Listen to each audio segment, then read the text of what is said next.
बच्चे ने मुझसे पहले पढ़ा हुआ, वो एक दफा लिख दें सीसी। सीसी का मतलब क्या होता है? Crystal clear. चले सर, इब्तिदा करते हैं आज की क्लास में। और आज की क्लास क्योंकि आप लोगों की कैफ के बाद पहली क्लास है, सबसे पहले तो सब बच्चों को बहुत बहुत मुबारक हो जिनका कैफ पास हो गया। सही है, सभी का हो गया माशाल्लाह। कोई एक आध बच्चा कभी कभी मिल जाता है जो क्लास में बैठा हुआ होता है, एक आध पेपर लेता होता है और बोलता है सर मैं अभी से सीफे पढ़ना चाहता हूँ, वो एक अलग है। वरना जिनका माशाल्लाह सभी बच्चों का कैफ पास हो गया है। और ये बात याद रखें कि अब तक जो सीए की फिल्म आपकी जिंदगी में शुरू हुई थी वो इंटरवल तक पहुंची है। असल कहानी इंटरवल के बाद है। अब सर कितने ऐसे लोग हैं जो कि जिनकी फर्म में इंडक्शन हो चुकी है? कोई भी फर्म हो जिनकी इंडक्शन हो चुकी है, सब हाथ उठाए जिनकी इंडक्शन हो चुकी है, किसी भी फर्म में हो। ऑनलाइन वाले बच्चों जिनकी इंडक्शन हो चुकी है, चले सर सबसे पहले तो मैं आऊंगा। और जिन जिन बच्चों की इंडक्शंस नहीं हुई, फर्म के हवाले से कोई बात करनी है, कुछ भी है, तो मैं अवेलेबल हूं इंशाल्लाह। और जिनकी इंडक्शन नहीं हुई वैसे ही मुझसे रब्ता करें, क्योंकि सर देखें हमसे कहीं ना कहीं फर्म्स के पार्टनर्स टच में होते हैं, बट फर्म्स थोड़ा सा स्मार्ट खेलती हैं। तो सबसे पहले तो मैं आप हजरात की नजर में एक कहानी बयान करूंगा और वो कहानी इंशाल्लाह बहुत ज्यादा मोटिवेटिंग होगी आप में से बहुत सारे बच्चों के लिए, क्योंकि मैंने आपको पहले ही बताया कि आपकी जिंदगी का एक फेज जो था सीए का वो खत्म हो गया। कैफ की जिंदगी, असल मैं कहता हूं सीए तो अब शुरू हुआ है। अब तक आप डोमेस्टिक खेल रहे थे, आज से आप लोगों का मतलब फर्म से आपका इंटरनेशनल डेब्यू है। सही है सर? तो आए सर, अब मैं बात करने लगा हूं। और सर सबसे पहले एक कहानी, ये कहानी कुछ बच्चों ने पहले भी FAR 2 लेवल पे मुझसे शायद सुनी हुई हो, बाकी जो रिमेनिंग बच्चे हैं उन्होंने नहीं सुनी हुई होगी। फिर उसके बाद मैं अपना इंट्रोडक्शन दूंगा उन बच्चों के लिए जो पहली दफा मुझसे पढ़ेंगे इंशाल्लाह। सर ये कहानी है, हम भी आप ही की तरह किसी जमाने में सीए के स्टूडेंट्स होते थे और हम 4 दोस्तों ने सीए का सफर साथ शुरू किया था। हम इंटर से साथ थे, डीजे कॉलेज, उसके बाद हम जो है सीए के अंदर साथ आए। और जब हम सीए के अंदर साथ आए मेरा बच्चा, तो हुआ ये कि हम 4 दोस्तों में से मेरा अल्हम्दुलिल्लाह कैफ भी सबसे पहले हो गया। हालांकि इंटर में आप देखें मेरी परसेंटेज चारों में कम थी, लेकिन मेरा कैफ सर पहले अल्हम्दुलिल्लाह हुआ और मेरी आर्टिकल्स भी PWC में हो गई। बाकी जो 2 दोस्त थे उनकी आर्टिकल्स लगी हारून जकरिया में और एक दोस्त की आर्टिकल्स लगी GT में। अभी मैं बात करूंगा उनमें से एक जो मेरा दोस्त था जिसकी आर्टिकल्स लगी है हारून जकरिया में। अच्छा, मेरा कैफ हो गया अल्हम्दुलिल्लाह टाइम पे। बाकी जो मेरे दोस्त थे उनका कैफ हुआ किसी का 3.5 साल में, किसी का 4 साल में, किसी का 4.5 साल में। मैं था PWC और वो हारून जकरिया के उसमें था। अब सर मैं कहानी बता रहा हूं, उनमें से एक दोस्त जो कि हारून जकरिया में था उसकी कहानी मैं आपको सुना रहा हूं। होता यह था कि उस टाइम पे हम चारों की गैदरिंग थी, इतवार को मिलते थे, क्लासों के अलावा क्लासों में भी होते थे। तो जब हम इतवार को मिलते थे तो सर वो बंदा, हम कहीं डिनर के लिए जाते थे। जाहिर सी बात है ये 2010-11 की मैं आपको बात बता रहा हूँ, मेरा मतलब 11 की बात होगी, वो लोग तब 11-12 की बल्कि। तो मैं मॉड्यूल ई के अटेम्प्ट में था, उन्होंने तब कैफ क्वालिफाई किया। हम जब डिनर के लिए जाते थे उस टाइम पे 100 रुपए का बिल आता था, और 100 रुपए उस टाइम भी कोई महंगी चीज नहीं होती थी इतनी, सही है, 100 रुपए का बिल आता था। और वो शोर मचाता था कि तुम लोगों ने आज ज्यादा खर्चा करवा दिया, 60 रुपए आने चाहिए थे, 70 रुपए तुम लोगों ने खर्चा ज्यादा करा दिया। हारून जकरिया में था, मैं फर्ग्यूसन में था। लाइफ फास्ट फॉरवर्ड हुई और अब हम कहीं खाना खाने जाते हैं तो 2000 रुपए से अगर कम का बिल आए तो भाई को मजा ही नहीं आता पर हेड, समझ रहे, वो 100 रुपए पर हेड। अब जिंदगी में क्या हुआ, उसकी आर्टिकल शुरू कहां से हुई? हारून जकरिया। लेकिन इस स्टोरी की मॉडल ये है, अब सुनिएगा हुआ क्या। हम थे बड़ी फर्म में, हम जाते थे यूनिलीवर इधर उधर उसको ऑडिट करने, सही है। अब हमारे क्लाइंट सारे टॉप नॉच, तो हमें हमेशा ही लगता था कि हम भी बड़े होंगे कहीं यूनिलीवर वगैरह में जॉब करेंगे। उसके क्लाइंट उस टाइम पे, हारून जकरिया के पास क्लाइंट तो अच्छे थे ही, शायद अभी जितने अच्छे उतने अच्छे नहीं थे, तो उसके क्लाइंट होते थे छोटे मोटे, सही है। जब वो वहां पर गया और 2000, अच्छा हमारे पास फर्ग्यूसन रगड़ा भी बहुत मारती थी, हारून जकरिया का उस टाइम पे इतना रगड़ा भी नहीं लगता था।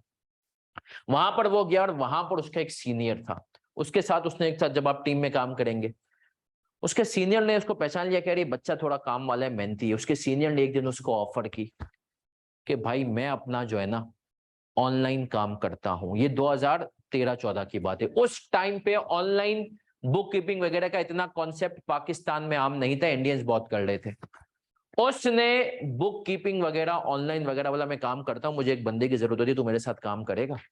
उसने कहा कर लेते हैं। वहां से उसने बुक कीपिंग का काम करना शुरू किया 2013, 14, 15। फिर होता यह था कि हम एक दफा, मुझे याद है, दोस्तों की पिकनिक हुई, हम सब पूरे जो है ना मोहल्ले के लड़कों की पिकनिक हुई। उसने भी कहा और एंड टाइम पे उसने करा दी टोपी। उसने कहा मैं नहीं आ रहा। अच्छा उसकी एंगेजमेंट हो गई थी और करीबी दोस्त था। मुझे याद है पिकनिक वाले दिन सुबह सुबह, संडे की सुबह फोन करके हमने उसको सुनाया। मैंने कहा तू बच्ची के चक्कर में नहीं आ रहा, पूरी रात बात की होगी तूने। उसने कहा जाना छोड़ना चाहिए। उसने कटा दिया एंड टाइम पर। मैं हम भी गुस्से में थे, जाहिर सी बात है। जिंदगी और आगे बढ़ी, आर्टिकल्स उसकी खत्म। उस टाइम पे मेरी यूनिलीवर में जॉब चल रही थी। मैंने कहा हाँ भाई अब कैसा है, खुश है, और जो है क्या कर रहा है, अपनी मतलब फर्म खोल रहा है या क्या कर रहा है? बोलता हाँ, बोला यार मैं फर्म खोला। मैंने कहा फर्म खोले वाकई में? बोलता है हाँ। तो मैंने कहा यार फर्म खोल रहा है, कैसे काम वाम कैसे आएगा, क्या है? हम बड़े परेशान, मिडिल क्लास का बच्चा। उसने कहा बेटा मेरे पास ऑलरेडी क्लाइंट का बेस तैयार है, सही है। मैं पिछले 2 साल से ऑनलाइन काम कर रहा हूं गोरो का, तो मेरे पास इतने क्लाइंट हैं जो तू इस वक्त तेरी सैलरी है ना उससे 3 गुना मेरी महीने की इनकम है। आर्टिकल्स कहाँ की थी? हारून जकरिया। मेरी आर्टिकल्स कहाँ की थी? PwC। आज माशाल्लाह वो जिस पोजीशन पे उसकी फर्म है, तो आप ये समझें कि आज से 4 साल पहले का मुझे उसका रेट पता था। वो जो चार्ज करता था गोरो से, वो पाकिस्तानी करेंसी में 5,500 बनते थे 4 साल पहले। इस वक्त को घंटे के जो मेरे ख्याल में गोरो से चार्ज करता है वो 10-11 हजार रुपए होंगे, सही है। जिंदगी माशाल्लाह पूरी उसकी फर्म सेट है। जिंदगी उसकी इतनी हसीन है, आप में से बहुत सारे वो जिंदगी जीना चाहेंगे। वो रात पूरी गेमिंग में गुजारता है और इंतजार करता है कि कोई क्लाइंट व्लाइंट का फोन आए तो डील करे। उसका जो पार्टनर, जो सीनियर उसको मिला था, वो हारून जकरिया नहीं जाता, तो वो सीनियर, वो बंदा सुबह फर्म संभालता है 8 से लेकर 4, और वो 4 मतलब 2:30-3-4 बजे ऑफिस पहुंचता है, 8 बजे तक ऑफिस में होता है। ऑफिस के बाद घर पे आता है। उसका काम होता है क्लाइंट से डील करना। अब बोलता है क्लाइंट से रोज तो डील नहीं करना होता ना, तो मैं गेम खोल लेता हूँ। पूरी रात गेमिंग, फजर पढ़ के सोना, जोहर में उठना, और जोहर के बाद फर्म जाना, और माशाल्लाह जिंदगी सेट। वो शायद उसने अभी CA कब किया क्वालिफाई? पिछले 1.5 साल पहले। और मैंने कब किया था? 2015 में। तब आप सोचें, अपेरेंटली लग रहा है कि यार PwC में जाना सब कुछ। मैं अपनी फर्म मैंने खोली 2020 में, और वो माशाल्लाह 15-16 से खोल के बैठा था।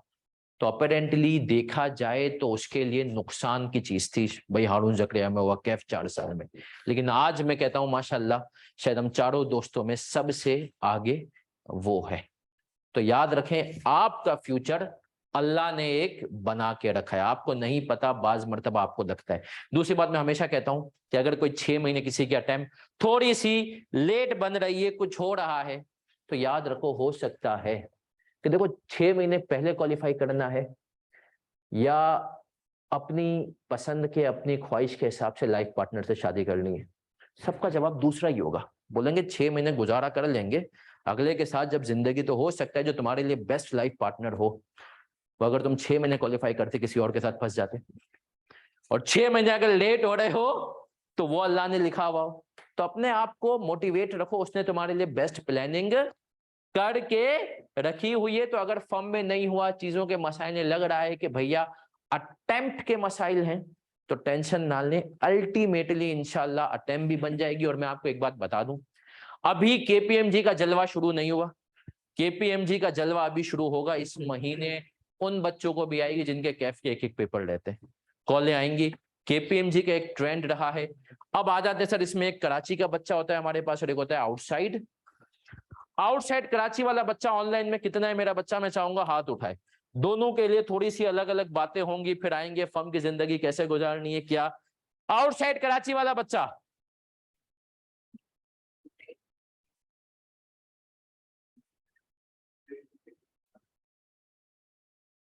सही है सर। अब जो बच्चे आउटसाइड कराची के, तो मैं आपको एक बात बता दूं सर, जो कराची में एक चीज हमेशा मैं कहता हूं कि एक शायद कराची वाले बच्चे को ये बेनिफिट है, क्योंकि ज्यादातर क्लाइंट्स हेड ऑफिस यहाँ पर हैं, सही है, मैन्युफैक्चरिंग वगैरह के। तो यहाँ पर जितना बिग फोर उठाती है ना, जितना बिग फोर एक अटेम्प्ट में यहाँ पर बच्चा उठाती है, उतना आउटसाइड कराची में उसका आधा बच्चा सारी फर्म्स मिलकर उठाती हैं। तो कराची वाले बच्चे को ये बहुत बड़ा बेनिफिट हो जाता है। लेकिन इसका मतलब नहीं कि आउटसाइड वाले बच्चे का कुछ वो नहीं है। आउटसाइड के बच्चे को इसीलिए मैं कहता हूं हमेशा, अगर वो बच्चा आ सकता है तो वो 3-3.5 साल कैरियर के लिए कराची आ सकता है, तो वो कराची आ जाए। कराची में फर्म्स की इंडक्शन रेशो बहुत अच्छा है। और अब मसला ये हुआ है कि किसी जमाने में कराची में बच्चा भी सीए का ज्यादा होता था, और पूरे पाकिस्तान का कराची से कम। इस वक्त कराची का बच्चा आईकेप के रिजल्ट्स के उसके हिसाब से कराची और सिंध का बच्चा पंजाब केपी के मुकाबले में 40% है। अगर वहां पे 100 बच्चा है तो यहाँ पे 40 बच्चे है। तो अब वहां पर बच्चा माशाल्लाह सीए का ज्यादा बढ़ रहा है, लेकिन इंडक्शन अपॉर्चुनिटीज इतनी नहीं है। तो सर एक अब जो कराची का बच्चा है और आउटसाइड, पहले आउटसाइड कराची के बच्चे की बात करूंगा, अगर उसका अब तक फर्म में नहीं हुआ, मैं उसको कहता हूं कि भाई वहां पर आप बिग 6 बिग 10 क्यूसीआर रिलेटेड कहीं भी चले जाओ। सर अगर मेरा बिग 4 में नहीं होता, बिग 6 में, तो उसका कोई हल है, कोई उपाय है? क्योंकि आप भी जॉब डाल रहे होते हैं, बिग 4 के बंदे चाहिए, बिग 6। हाँ देखो, एक बात हमेशा रियलिटी याद रखना, कोई भी इदारा, लम्स है, आईबी है, अपना नाम हार्वर्ड है, नाम बनाता है, फिर जब उसका नाम बन जाता है तो उसकी वैल्यू होती है। तो सर हम क्या करें अगर हमारा बिग 6 में नहीं है? कोई मसला नहीं। मेरे कितने ऐसे दोस्त हैं छोटी फर्मों से थे, आपके पास एक ऑप्शन होगा अगर कोई बच्चा छोटी फर्म में जाता है, जो मैं स्पेशली जो आउटसाइड कराची इतनी अपॉर्चुनिटीज बिग 6 में नहीं है, उनके लिए ये होता है कि आप जाएं छोटी फर्म में, टाइम पे क्वालिफाई हो, इसके बाद आप अगर टाइम पे क्वालिफाई हो गए ना, आप 1 साल की कमिटमेंट दें बिग 4 में, और बिग 4 आपको हाथ चूम के रखेंगी, क्योंकि बिग 4 को पता है हमारा अपना बच्चा तो कमिटमेंट पूरी करेगा नहीं। तो बिग 4 आपको, क्योंकि इस वक्त जो मार्केट सीए की चल रही है माशाल्लाह, मैं आपको बता दूं सर, हम बाहर के लिए सीवीज ढूंढ रहे हैं और आप यकीन माने सीवी नहीं मिल रही है। सही है, क्वालिफाइड बच्चे की सीवी नहीं है मार्केट में। सही है सर, वो बच्चा पाकिस्तान में कंपनीज ढूंढ रही है क्वालिफाइड बच्चे के पास माशाल्लाह। अभी पिछले दिनों टपाल ने एक सीवी मांगी मुझसे, टपाल के एक बंदे ने 1.5 लाख रुपए उसको चाहिए था, क्वालिफाइड प्लस 1 साल का तजुर्बा। 1.5 लाख क्वालिफाइड सीए प्लस 1 साल का तजुर्बा। आप यकीन माने मुश्किल से जो ना 1-2 बच्चों ने अप्लाई किया, और वो जो बच्चे जो थे ना, मतलब सिर्फ वो भी ऑलरेडी के 140-130 तक कमा रहे थे। मैंने कहा देखो भाई 1.5 लाख है। तो फिर वो इस वक्त पाकिस्तान में इतनी अच्छी मार्केट है सीएस की। तो आपने क्या करना है, अगर आप अदर देन बिग 4 है, आपने सिर्फ और सिर्फ टाइम पे क्वालिफाई होना है, 1 साल लगा लेना है बिग 4 में, और आप बाहर जब जाते हैं ना तो फिर 1 साल का तजुर्बा मांगते हैं बिग 4 का, उससे ज्यादा नहीं मांगते, तो आपका वो हो जाए। इसी तरीके से इस वक्त बिग 4 की जगह मैं कहता हूं बिग 6 हो गया। और बिग 6 अफेक्टिवली, बिग 6 में मैं देख रहा हूं कि सर बीडीओ की दुनिया भर में बहुत डिमांड आ रही है, स्पेसिफिकली यूएस में।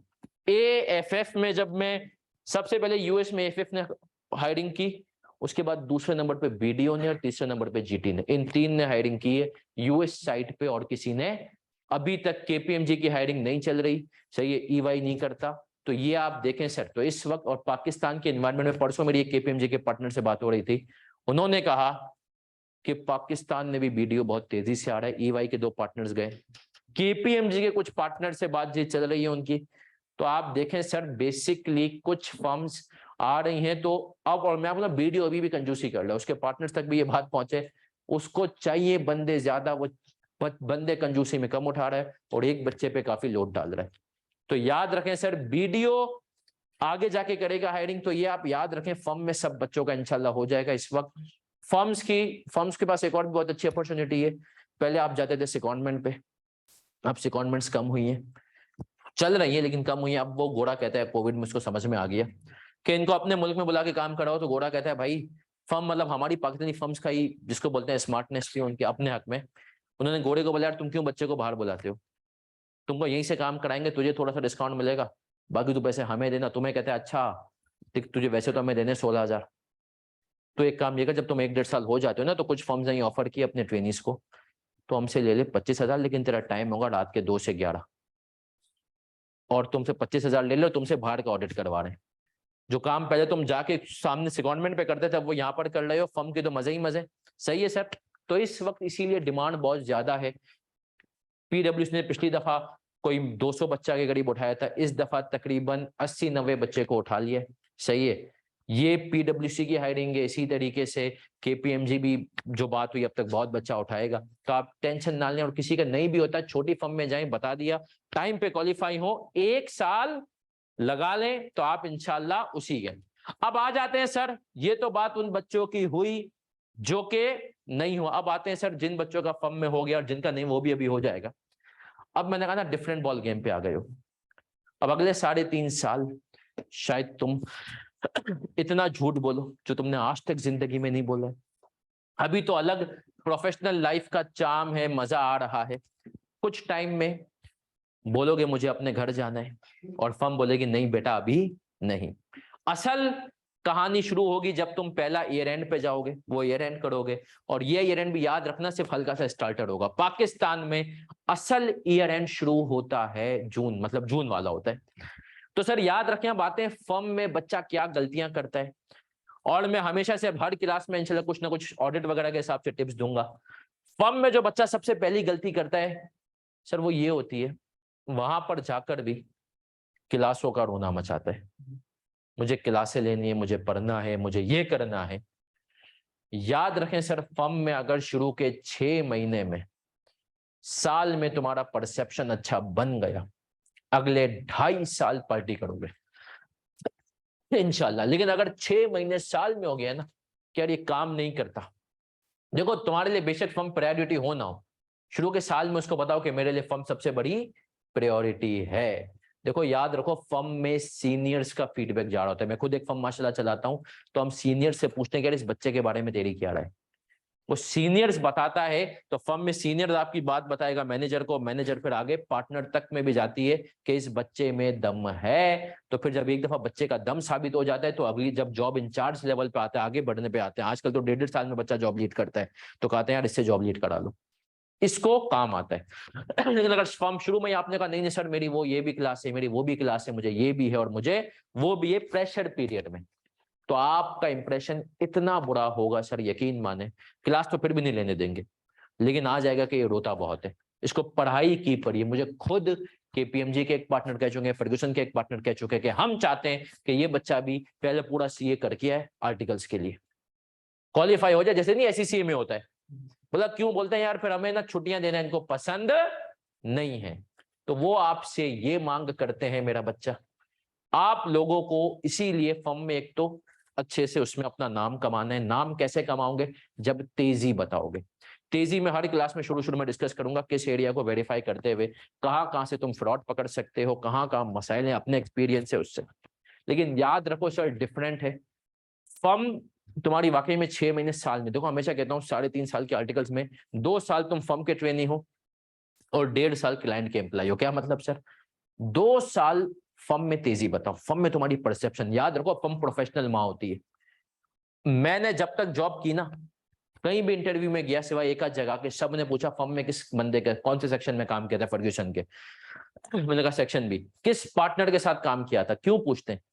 क्योंकि फर्म के पार्टनर सब लोग जो इंडस्ट्री में बैठे हैं वो भी फर्म से निकले हुए।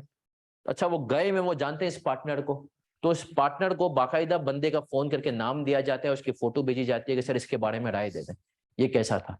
अब फर्म में तुमने पार्टनर को मैनेजर को भरम कराए हुए होंगे, हो सकता है उस टाइम पे वो मैनेजर और पार्टनर बन गया। और ये मेरे साथ हुआ था, मैं आपको प्रैक्टिकल केस बताता हूँ। आर्टिकल्स मेरी खत्म हो गई, मेरी आर्टिकल्स खत्म हो गई, और मैं था एक छोटे से क्लाइंट पे, फर्ग्यूसन का क्लाइंट था SIUT। अब थी 10 मुहर्रम और काम चल रहा था, और मैं जॉब इंचार्ज भी था, और मेरी आर्टिकल्स खत्म थे, मुझे पता था हफ्ते बाद खत्म है। मैनेजर ने कहा आजा। अच्छा फर्म में जब आप एंड में होते हो ना, जब आप रिसोर्स काबिल बन चुके होते हो, अगर आप काबिल हो तो, तब सब बोलते हैं कि यार इसको रोकना भी है, इसको सब कुछ करना है, उससे काम भी लेना है। मैं और आपकी मिन्नत से माजत भी करते हैं। आप बोलते हैं एकदम से वक्त जज्बात बदल जाते हैं। तो पहले हम मैनेजर से डरते थे, बाद में वो हमसे डरता था, ऐसा हुआ है। तो 3.5 साल में मैनेजर बोले भाई तू आ जाना यार 10 मुहर्रम को। मैंने कहा मैं नहीं आ रहा। मैं कहा मैं आऊंगा ही नहीं, आप कुछ भी कर लो ना, मैं मैनेजर सीनियर मैनेजर उसको कह रहा हूँ आप कुछ भी कर लो, मैं अभी वो बंदा डायरेक्टर है। मैंने कहा मैं नहीं आऊंगा। बोलता है भाई आ जा। अब मैंने कहा नहीं मैं नहीं आऊंगा, और मैं आर्टिकल ट्रेनी 3.5 साल का, सही है जूनियर। उसने कहा देख आजा, मैंने कहा नहीं नहीं मैं नहीं आऊंगा, आप कुछ भी कर लो ना। मैंने उसको भरम करा दिया इत्तेफाक से। अब पता नहीं उसने मेरे साथ गेम किया, क्या हुआ, उसको एक कॉल आई, उस कॉल पे कोई मेरा सीनियर था जो मेरे सामने फर्म में था, जो फर्म छोड़ के जा चुका था। उसके रिलेटेड कोई उससे पूछ रहा था कि यार ये बंदा तुम्हारी फर्म में था, क्या है, कैसा है, सही है। उसने फोन रखा, फिर मेरी तरफ देखा, बोला देख ले, भले तू 10 मॉडर्न को नहीं आ, लेकिन याद रख ले तू कहीं भी जाएगा ना, पहली इंक्वायरी फर्म में आएगी। अब फर्म में तेरे ऊपर है कि तू बना के जाए या। फिर मैंने कहा मैं आऊंगा, सही है। और ये बात मैंने महसूस की, मैं यूनिलीवर में जॉब की, यूनिलीवर में जॉब के लिए गया भाई, मेरे वहां पर हुआ कि अच्छा कहाँ थे, सेक्शन में कौन सा था, कि इलेक्ट्रिक में। पूछा गया कहाँ थे, तो सर जहां काफी जगह पे, जब मैंने जीएसके में गया तो जीएसके में मुझसे पूछा कि भैया कहाँ जॉब का वो। तो इसका मतलब क्या है सर, फर्म में इंक्वायरी जाती है, और फर्म में इंक्वायरी जाएगी, अगर तुम्हारी रेपुटेशन बहुत अच्छी होगी ना, तो बोलेंगे हाँ यार बड़े काम का बंदा है। और हुआ ना कि तुमने फर्म में टोपियां कराई हुई, तो बोलेंगे भाई फाड़ेंगे। और अक्सर ऐसे मौकों पे आपको पता नहीं चलता, आप लोग कहते हैं इंडस्ट्री में आके भैया मेरा इंटरव्यू तो बहुत अच्छा हुआ था, फिर भी मैंने नहीं रखा। वो ये था कि तेरी इंक्वायरी। दूसरी बात, एक बड़ी इंपॉर्टेंट बात यहाँ पर एक और दूं, हमारी सीए की कम्युनिटी सर, वैसे भी आप एक साल में तकरीबन पाकिस्तान के अंदर 20-25 हजार आपके इंजीनियरिंग ग्रेजुएट निकल जाते हैं। सीए अब तक, जब से अब तक लेकर तब तक 12,500 सीए हुए। इतनी छोटी सी कम्युनिटी है, तो आपकी रिश्ता इंक्वायरी भी किसी सीए के पास जाती है। तो अगर आपको इस प्रोफेशन में अच्छा वो है, तो आप सीए से तो वैसे ही ना बिगाड़े। मैं अब तक 15 से 20 लोगों की, क्योंकि मैं तो माशाल्लाह टीचर भी हूँ, उसमें से 2-3 मेरे अपने स्टूडेंट हैं, 4-6 दोस्त हैं, बाकी लोग उनकी रिश्ता इंक्वायरी मेरे पास आगे के इनको जानते हैं।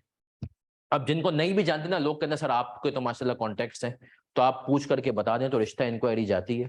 फिर हम बताते हैं हाँ यार ये क्लास में था, अच्छा ये आपके यहाँ पे शादी कर रहा है, तो किसी और के साथ बैठता था इंस्टीट्यूट में, सही है।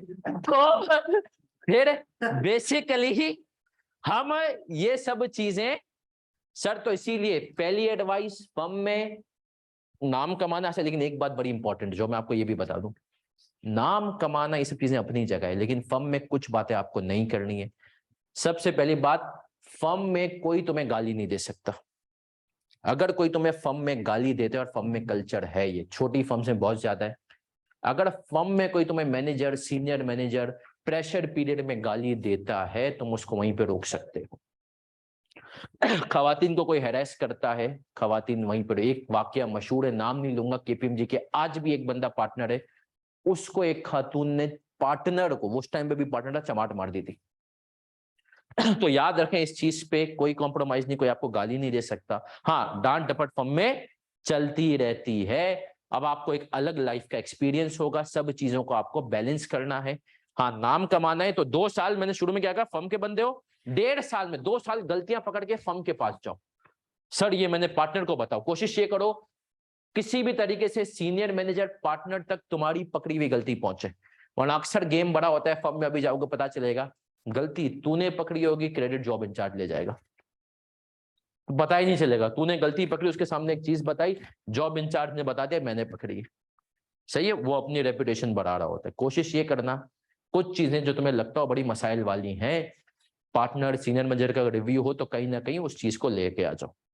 लेकिन आखिरी के 1.5 साल में क्यों कह रहा हूं, क्लाइंट में नाम बताओ, क्योंकि देखो अगर फर्म में बहुत कम लोग रुकते हैं, और अगर तुम्हें पाकिस्तान में जॉब करनी है, तो अब क्लाइंट को बताओ कि तुम कितने तेज हो, क्योंकि अगर तुमने क्लाइंट को बता दिया कि तुम कितने तेज हो, वो तुम्हें जॉब ऑफर कर देगा। मुझे अल्हम्दुलिल्लाह आर्टिकल्स के अंदर ही 2 जगह से जॉब की ऑफर आ गई थी।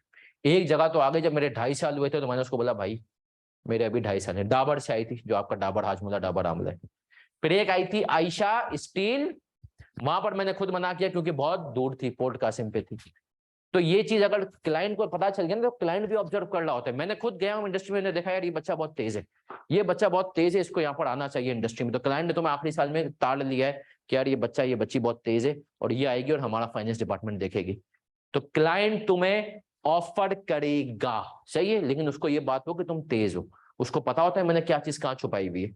और अगर तुमने क्लाइंट की गलती पकड़ ली, और पकड़ने के बाद आखिरी के 1.5 साल में क्या करना है, बड़ी प्रैक्टिकल बात बता रहा हूँ। क्लाइंट के पास जाना है, बोलना सर ये गलती सही कर ले, फर्म में नहीं बताना अभी।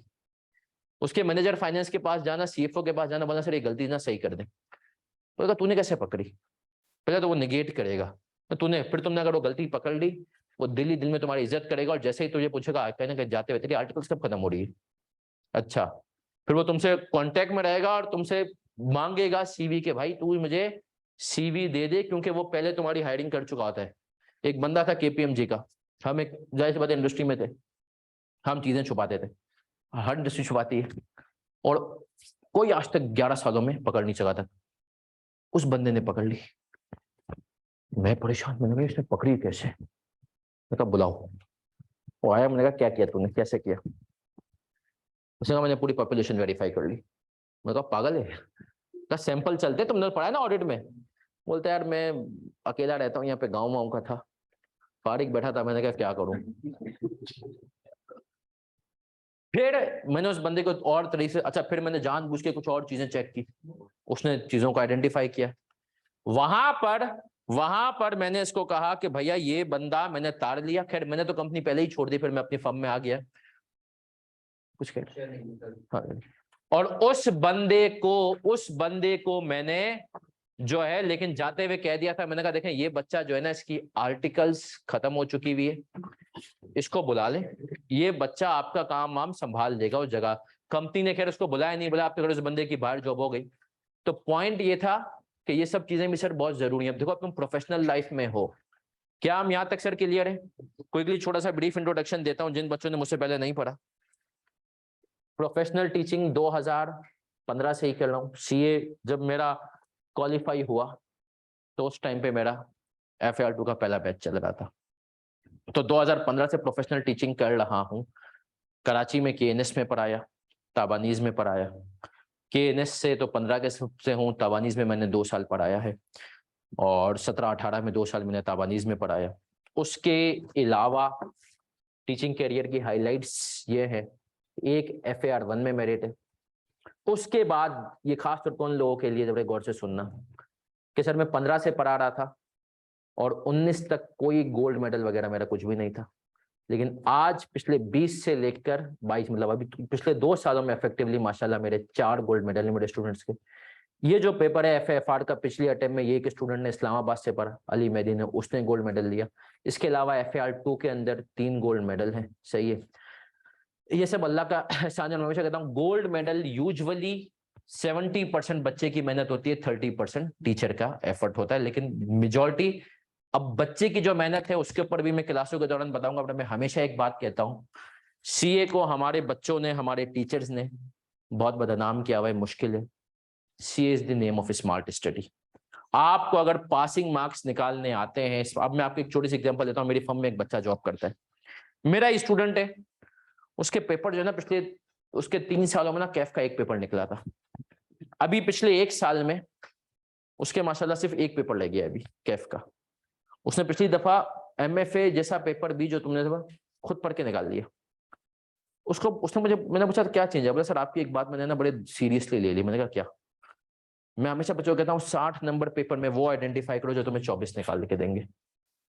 उसने कहा सर मैंने इसका भी एक नया वर्जन निकाला है, आपकी बात सुन के। मैं 30 नंबर पेपर में वो आइडेंटिफाई करता हूं जो मुझे 25 निकाल के देंगे, बाकी 70 में से 25 निकालता हूं। तो ये स्मार्ट स्टडी किस चीज में क्या है तुम देखोगे सर।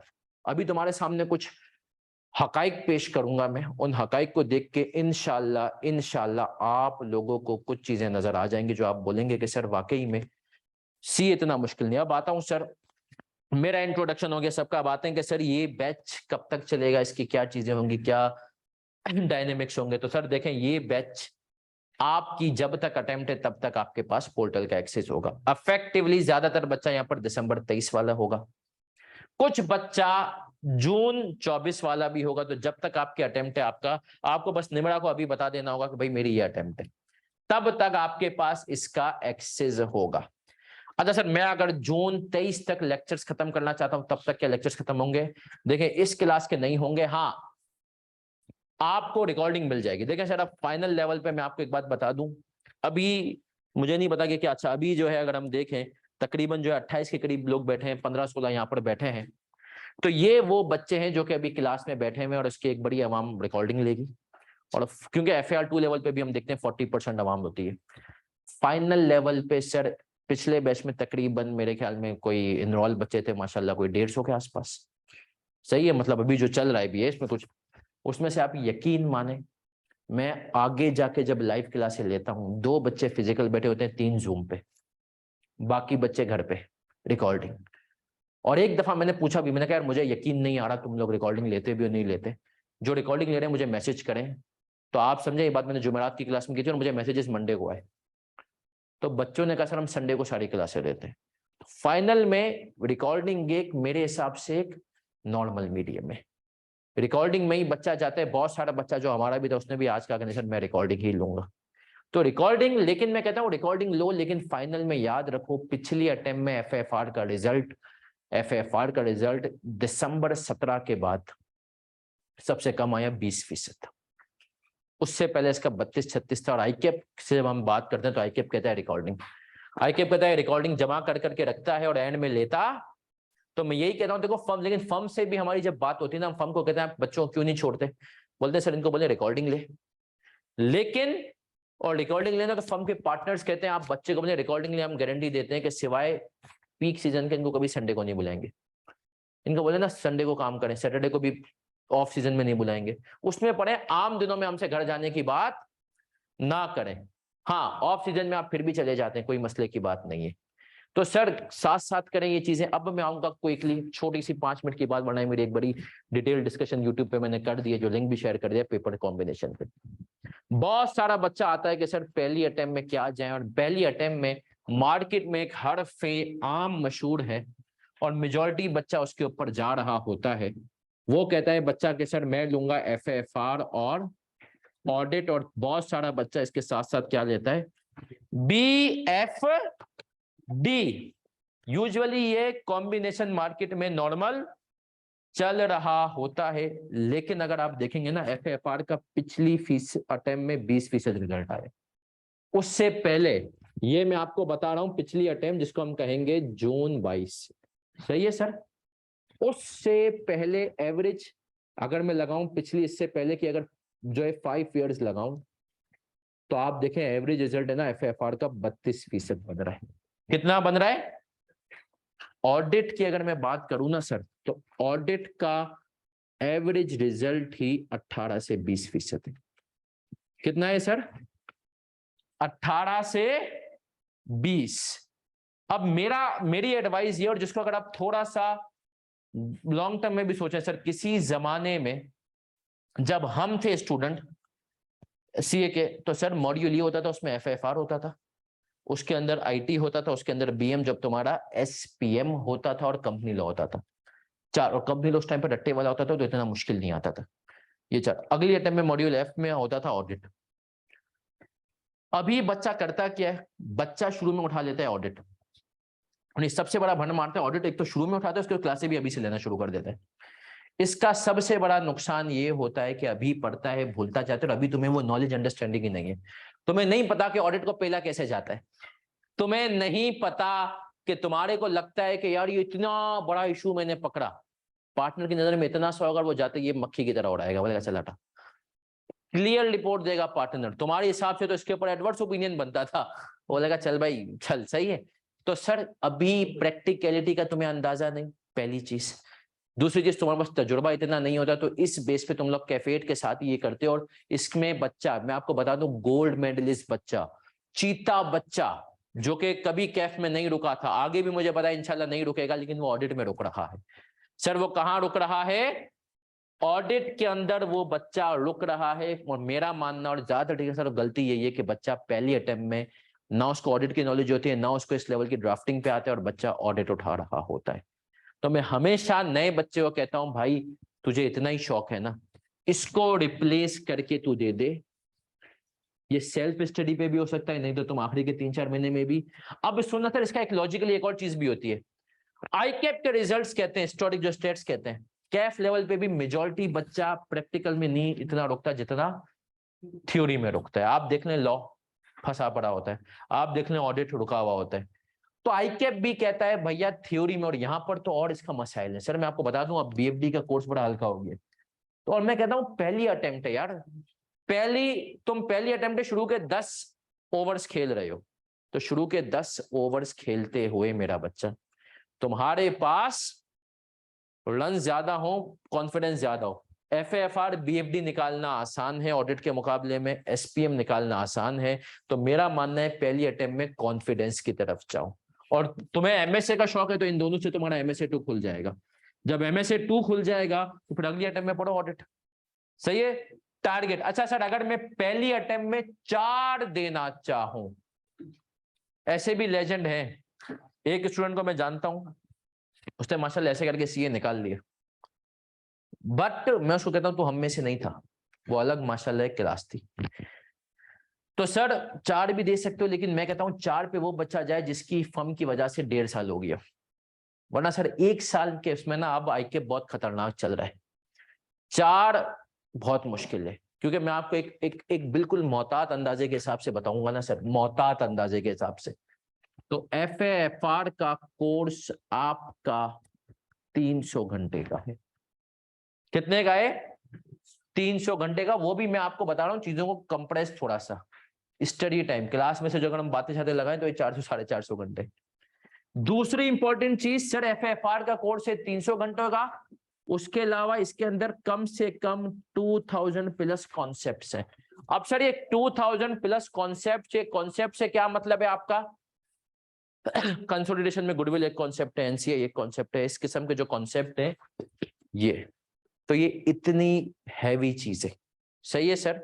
तो इसीलिए इसी तरीके से 2 पेपर जो है ना सबसे खतरनाक है कोर्स के हिसाब से, एफएफआर और लॉ। इसीलिए मैं कहता हूँ लॉ दो सबसे एंड में, जब तुम्हारे पास एमएसए 1 होगा, अगर तुम सही तरीके से चलोगे इंशाल्लाह, और लॉ। और एफएफआर दो शुरू में, क्योंकि इसको देने के लिए 1 साल चाहिए होगा तुम्हारे पास अफेक्टिवली, क्योंकि सर इसके अंदर कॉन्सेप्ट्स बहुत हैं। और आप यकीन मानिए जिन बच्चों ने 1 साल जो कैफ फर्स्ट अटेम्प्ट में गए ना, वो अभी पेपर है ना, वो मुझे फोन करके पूछ रहे सर IFRS 2 छोड़ दूं।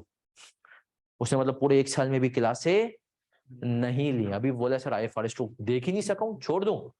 फिर मैं उसको ऑडियो दे रहा हूं, भाई तू ये सुन ले, ये कर ले, इतना एक चीज देख ले। तो याद रखें सर एफएफआर में आईकेप कैसे आपके साथ खेलता है, और आप लोगों को अंदाजा भी नहीं। तो सर याद रखें पेपर कॉम्बिनेशन मेरे हिसाब से ये है, 3 पेपर पे जाओ, 2 पे ना जाओ। देखो तुम्हें नहीं पता, एफएफआर बीएफडी तो लाजमी मेरा मानना है। तीसरा एक थ्योरी का उठाओ, छोटा मोटा कॉन्फिडेंस है। मैं आपको एक छोटी सी बात यहां पर करूंगा अपने तजुर्बे से। मेरा एक्सीडेंट हुआ था, बहुत सारे बच्चों को पता है, तो मेरी जो है ना एक उसके ऑपरेशन चलते रहे, फिर बाद में 4-5 ऑपरेशन हुए हैं, 3-4 हुए हैं। तो मेरा ऑपरेशन था और मेरा यही बीएम का पेपर था, मनुष एसपीएम। और क्लासेस तो आप भी नहीं लेते, मेजोरिटी हम भी नहीं लेते थे, हो जाता था। मुझे याद है कि मैं जब डॉक्टर के पास जाता था ना, तो मैं तब जाके इस पेपर को पढ़ता था। सिर्फ डॉक्टर के पास टाइम होता था, 1-1.5 घंटे की बारी आती थी तो मैं पढ़ता था। और मैंने एंड में इसके लिए 2 दिन रखे हुए थे। आप समझे कि मैंने कुल मिला के बाखुदा बीएम के पेपर को पूरे टाइम में 25 घंटे से ज्यादा नहीं दिए। खुदकुशी करने के लिए गया था, मैंने कहा फेल तो होना ही है, बट हाँ अच्छा उस टाइम पे कोई मसला भी नहीं था, चाहता तो एब्सेंट भी हो सकता था, बट मेमन आदमी था, मैंने कहा फीस बढ़ दी है तो बैठेंगे तो सही। सही है। और ये पेपर भी उस टाइम पे एंड में होता था, मैंने कहा बैठना तो है। मुझे याद है सुबह सुबह बाइक पे दोस्त के साथ जा रहा था, उसने पूछा कैसी तैयारी, हमने कहा कसम खुदा की ऐसा लग रहा है बीकॉम का पर्चा देने जा रहा हूं। उसने कहा अच्छा। और आप यकीन माने उसके अंदर जब पेपर देने बैठा हूं, ये अल्लाह की खास मदद, सर 32 नंबर के वो सवाल उठकर आए जो मैंने सुबह सुबह पढ़े थे, अच्छे से दिमाग में बैठाए थे। दिमाग में आकर ये सवाल ऐसा लग रहा है कि ये आ सकता है। मैंने वहीं पर डिसाइड किया, मैंने कहा आसान, इससे अच्छा मौका नहीं मिल सकता। इस 32 में से अगर तूने 25 ले लिए ना, तू पास हो जाएगा, बाकी तो मैंने कहा इतना तो फेंक ही लेगा। सही है। यकीन माने मैंने उन 32 नंबर के सवालों के ऊपर कोई 1 घंटा 1.25 घंटा लगा दिया, क्योंकि असल मानों में से आते ये थे, बाकी तो प्रोड्यूस करने थे, सोचना था, और पास हो गया। उसके बरक्स मैंने उसी अटेम्प्ट में कंपनी लॉ का पेपर दिया। कंपनी लॉ के ऊपर मैंने, अगर मुझे फर्म से 60 दिन की 67 फर्ग्यूसन पीरियड में दे दी थी, 67 डेज की, तो उसमें से कुछ नहीं ना तो मैंने 40 दिन लगाए थे कंपनी लॉ पर, वो मनुष्य फेल हो गया 46 नंबर पे। तो आप समझे 40 दिन जिसके ऊपर लगाया, क्लास से अलग, इसकी ना क्लास से 25 दिन लगाए, और तो बाज मर्तबा आपको नहीं पता होता पेपर कैसा आसान आ जाए। तो ये 2 वाली अप्रोच ना रखो, हाँ 3 लेकर चलो, कोई एक तुम्हें लगे तो उसको क्या कर दो कि हाँ अब जैसे एसपीएम है ना, ये हो जाता है, ये तुम्हें इंशाल्लाह पास कराने में बहुत ज्यादा, मेरा मानना है ये दोनों का रिजल्ट एक अच्छे बच्चे का बड़ा आराम से निकल जाता है। जब कॉन्फिडेंस बिल्ड होगा तो आगे जाके चीजें और आसान होंगी। मेरे बहुत सारे अच्छे अच्छे बच्चे हैं जिनका ऑडिट की वजह से बहुत ज्यादा कॉन्फिडेंस आउट हुआ है, तो इस चीज के ऊपर जरा सब बच्चे सोचना। सर ऑडिट का, अच्छा अब सर आते हैं, अब एक और चीज, क्लासें किसकी अभी शुरू करें? एफएफआर की तो अभी शुरू करनी है। मेरी एडवाइस होती है बीएफडी की भी कर दो, अगर है चाहो तो 6 महीने बाद भी कर सकते हो, लेकिन कर लो। अगर ऑडिट ले रहे हो फिर भी तुम्हारा दिल बहुत है तो ऑडिट की 6 महीने में बड़े आराम से, बल्कि ऑडिट तुम्हें सही मानों में समझ ही बाद में आना शुरू होगा।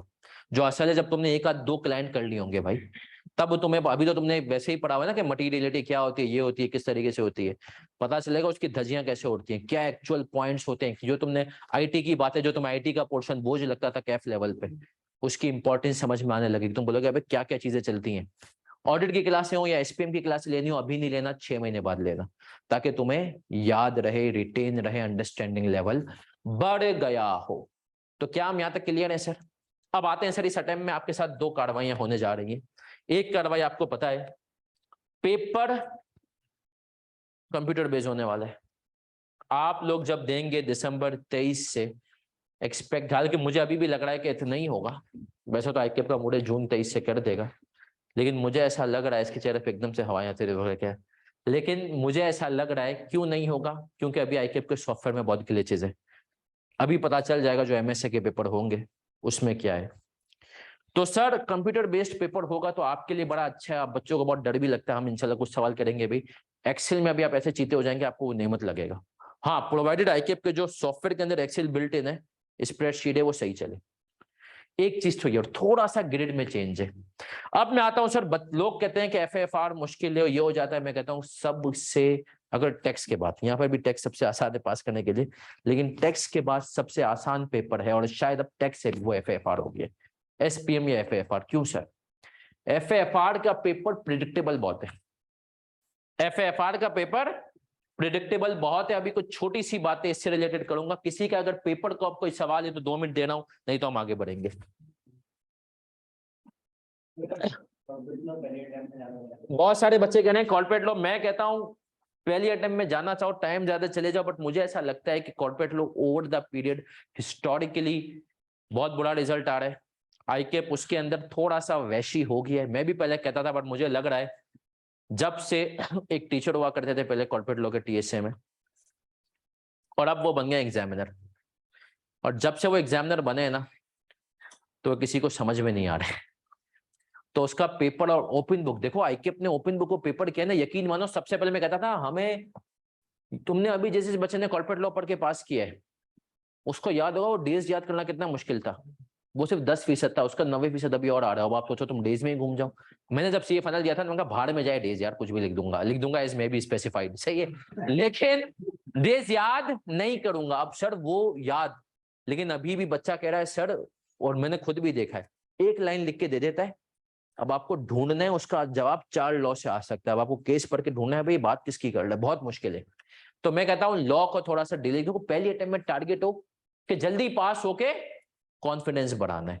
कॉन्फिडेंस और फर्म में सर नाम भी होना शुरू हो जाता है, पहली अटेम्प्ट के बाद फर्म में लोग तुम्हारी अलग इज्जत करेंगे, अरे इसके 3 निकल गए भाई, लल्लू दिखता था इसमें 3 मार लिए, सही है, तो फर्म में आपकी इज्जत ही अलग के भाई इसने 3 निकाल लिए। कभी कभी मेरे बहुत सारे स्टूडेंट ऐसे भाई, वो नॉर्मल, लेकिन जब आप देखो तो उसने 3 और एक बंदा बहुत चीता उसके पेपर ही। तो याद रखें सर, फर्म में भी इज्जत बहुत सारी आपके पेपर के ऊपर डिपेंड कर रही होती है, सही है। हाँ मैनेजर से ये याद रखना। तो सर इस तरीके, कोई और सवाल? सर एफएफआर डीएमटी में गैप भी नहीं है सर, क्या करना है? जी जी बेटा, हम क्वेश्चंस कुछ बोर्ड पे भी करेंगे, कुछ मैं आपको एक्सेल पे भी करवाऊंगा, क्या करें। अच्छा एक बच्चे का सवाल है, एफएफआर और बीएफडी में सर गैप नहीं है, उसका क्या करें। अब इसके लिए एक बात याद रखना सर, देखें एफएफआर का होगा पहला पर्चा, सारी एफर्ट्स, बीएफडी का जो पहले कोर्स था ना उसके अंदर आपको पता है कॉस्टिंग भी डाल, मतलब जो है पहले कुछ और था एमएफए से पहले। अब बीएफडी की बहुत सारी बातें बच्चे एमएफए में पढ़ चुके हैं, तो याद रखें बीएफडी का कोर्स एक तो कम है, दूसरी बात आपके फाइनल लेवल के एसपीएम के अलावा तमाम पर्चे खुली किताबें। तो बीएफडी में तो यहां तक अलाउड है कि आप प्रॉपर कंपाइल्ड हुए पास पेपर भी लेके जा सकते हैं।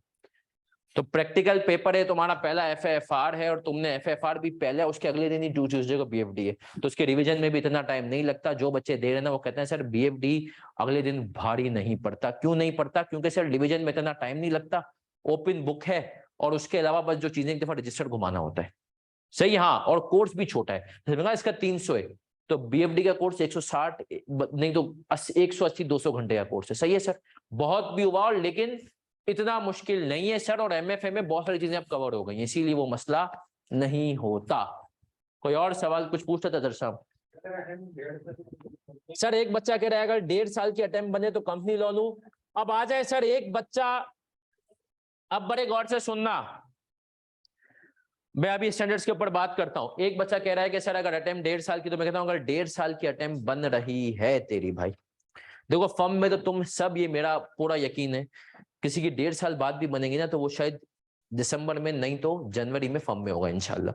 फर्म तो जानबूझ के KPMG मैंने कहा ना हरकत करती है कराची में, और बाकी छोटी फर्म से भी ये करती है कि हमारे पास 4 साल के लिए बाउंड हो जाए, तो इसीलिए वो तुम्हें थोड़ा सा देर से रखती है। तो अगर तुम्हारी अटेम्प्ट, तो मैं कहता हूँ हिम्मत है तो फिर कोशिश करो उस टाइम को बचाओ और पहली अटेम्प्ट में 4 दे दो, हिम्मत है तो वो 4। फिर मैं कहता हूँ लॉ फिर भी ना उठाओ, एफएफआर, ऑडिट, बीएफडी, एसपीएम, तब 4 पे जाओ, क्योंकि अफेक्टिवली जब बाकी तुम्हारे दोस्त ऑडिट पढ़े हो तो तुम ऑडिट भी पढ़े हो दूसरी अटेम्प्ट में, और वैसे, लेकिन तब भी ऑडिट की क्लास आखिरी के 6 महीने में लेना, ये उसके लिए।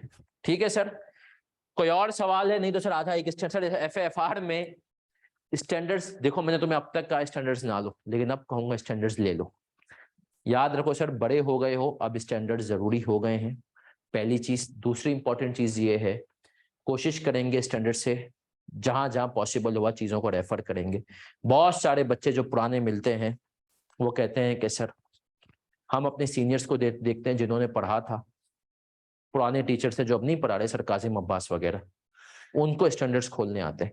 देखो स्टैंडर्ड्स खोलने का सबसे बड़ा मसला ये होता है, उसके अंदर वही बात इतनी बड़ी लिखी होती है जो कि हमने अपनी समरी में इतनी लिखी होती है। सही है, लेकिन तो वहां पर कॉम्प्रोमाइज क्या चीज होती है? वहां पर कॉम्प्रोमाइज होती है प्रैक्टिस, क्योंकि जो टीचर स्टैंडर्ड से पढ़ाते थे, अब पूरे पाकिस्तान में कोई भी टीचर स्टैंडर्ड से फाइनल लेवल पे इतना नहीं रेफर करता। उसके पीछे वजह यही है कि अगर वो फाइनल लेवल पे जाएगा स्टैंडर्ड्स पे इतना, तो सर फिर वो प्रैक्टिस में कॉम्प्रोमाइज करेगा, क्योंकि सर अगर स्टैंडर्ड पढ़ाने लगे ना तो ये 300 घंटे वाली चीज आपकी 600 घंटे पे जाएगी। हाँ, मैं स्टैंडर्ड यूज करना बताऊंगा, टॉपिक खत्म होगा उसके बाद हम स्टैंडर्ड को स्किम करेंगे। क्या होगा, स्टैंडर्ड ले लो, और स्टैंडर्ड भी अब आपके पास 2 ऑप्शन है, या तो अभी ले लो, ये तो तुम्हारे कुछ दोस्त होंगे जो बनेंगे अभी सीनियर, जो कि अभी छुट्टियों पे हैं, जो मॉड्यूल ई की पहली अटेम्प्ट पे गए हुए। जब तुम लोग फर्म में पहुंचोगे तो तुम्हारे बाद जैसे अगले हफ्ते से, प्रोबेबली अगले हफ्ते का जब पेपर हो जाएंगे उसके बाद हफ्ते से वो आएंगे, उनको पकड़ लेना, बोलना भैया पेपर कैसा हो, बोलेगा बढ़िया, इंतजार करना और दुआ करना उसका एफएफआर का पेपर निकल जाए। जब उसका एफएफआर का पेपर निकल जाएगा तो तुम पहले ही उसे बुक करा देखें, आपका एफएफआर का पेपर इंशाल्लाह पास हो जाएगा तो स्टैंडर्ड मेरे। तो इस तरीके से तुम एक तकरीबन मेरे ख्याल में अब खर्चा हो गया है शायद, हम लोगों के लिए तो आईकेप के 5200 के स्टैंडर्ड देता है, स्टूडेंट को शायद मेरे ख्याल में 3500 के दे रहा है अभी। लिए किसी ने 3500-4000 के स्टैंडर्ड, तुम्हारा खर्चा बच जाएगा। सही है, ये एक बेनिफिट तुम्हें हो सकता है, लेकिन स्टैंडर्ड जरूरी है तुम्हें पता हो, क्योंकि यहाँ पर सर स्टैंडर्ड से कभी कभी हेल्प भी हो जाती है पेपर में। कोई लॉ तुम भूल गए, इतनी सारी तुम भूल गए, तुम स्टैंडर्ड खोल सकते हो। तो याद रखना मेरा बच्चा, ठीक है सर।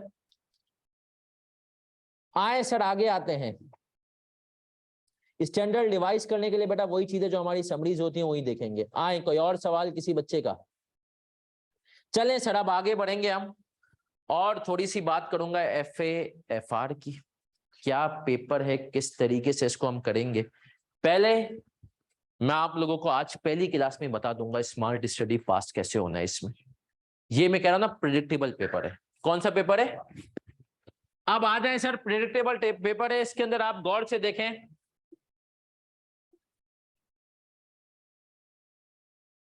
सब बच्चे अब मैं चाहूंगा कुछ लिखना शुरू करें थोड़ा सा, ताकि तुम्हें पहली क्लास में पता चल जाए स्मार्ट स्टडी पासिंग चीज क्या है यहाँ पर।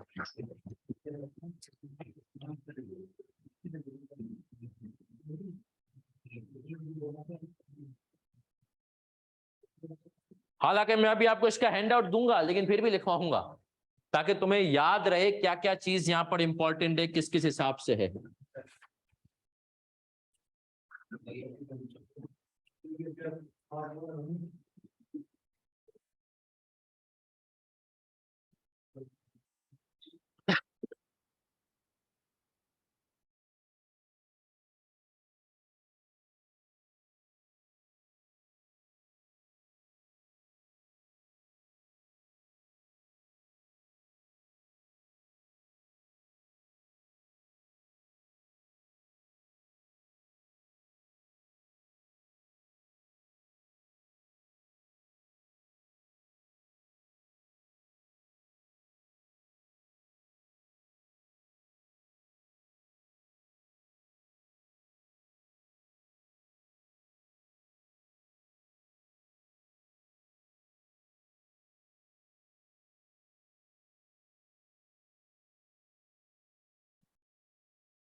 सर ये 5 जो कुछ मैंने बोर्ड पे लिखा है ना, ये आपका पूरा सिलेबस है FAFR का। किसका सिलेबस है सर? ये FAFR का, ये आपका पूरा सिलेबस है। इससे ज्यादा यकीन माने वो FAFR में पूछने की गलती नहीं करेगा। मार्क्स में इनके यहां पर लिख रहा हूं जिसके ऊपर इसने ग्रिड में बताया हुआ है कितने मार्क्स है। ये चीज मैं आपको क्यों लिखवा रहा हूं? ताकि नोटेड हो तो तुम्हें आसानी हो चीजों में।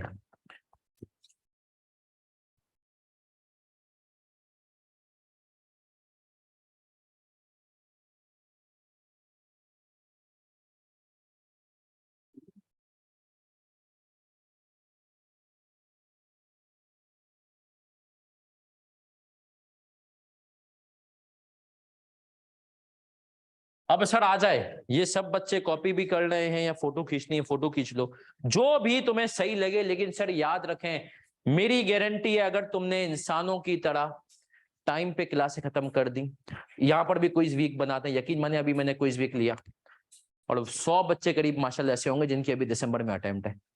क्विज वीक 10 बच्चों ने खाली दिए क्विज, 90 बच्चों ने क्विज ही सर ऑडिट पेंडिंग है, FAFR पेंडिंग है, नहीं दिए। मॉक लिया और मॉक मैंने चेक करके दिया। सर आपको पता है फाइनल लेवल का एक मॉक चेक करने में 45 मिनट लगते हैं मेरे। आप यकीन माने 100 में से 15 बच्चों ने मॉक दिए, बाकी बच्चों ने मॉक ही। अब सर बच्चा, और मैं आपको बता दूं यहाँ पर सबसे ज्यादा बच्चा फेल पता है क्यों होता है? पेपर पूरा नहीं होता। पिछली अटेम्प्ट में जो 2 गोल्ड मेडल वाले बच्चे थे जिन्होंने मेरे से पढ़ के FAR2 में गोल्ड मेडल लिया, मोइज और पीर मोहम्मद, उन दोनों ने FAFR का पेपर दिया। एक ने 82 नंबर का पेपर किया और एक ने 81 नंबर का पेपर अटेम्प्ट किया।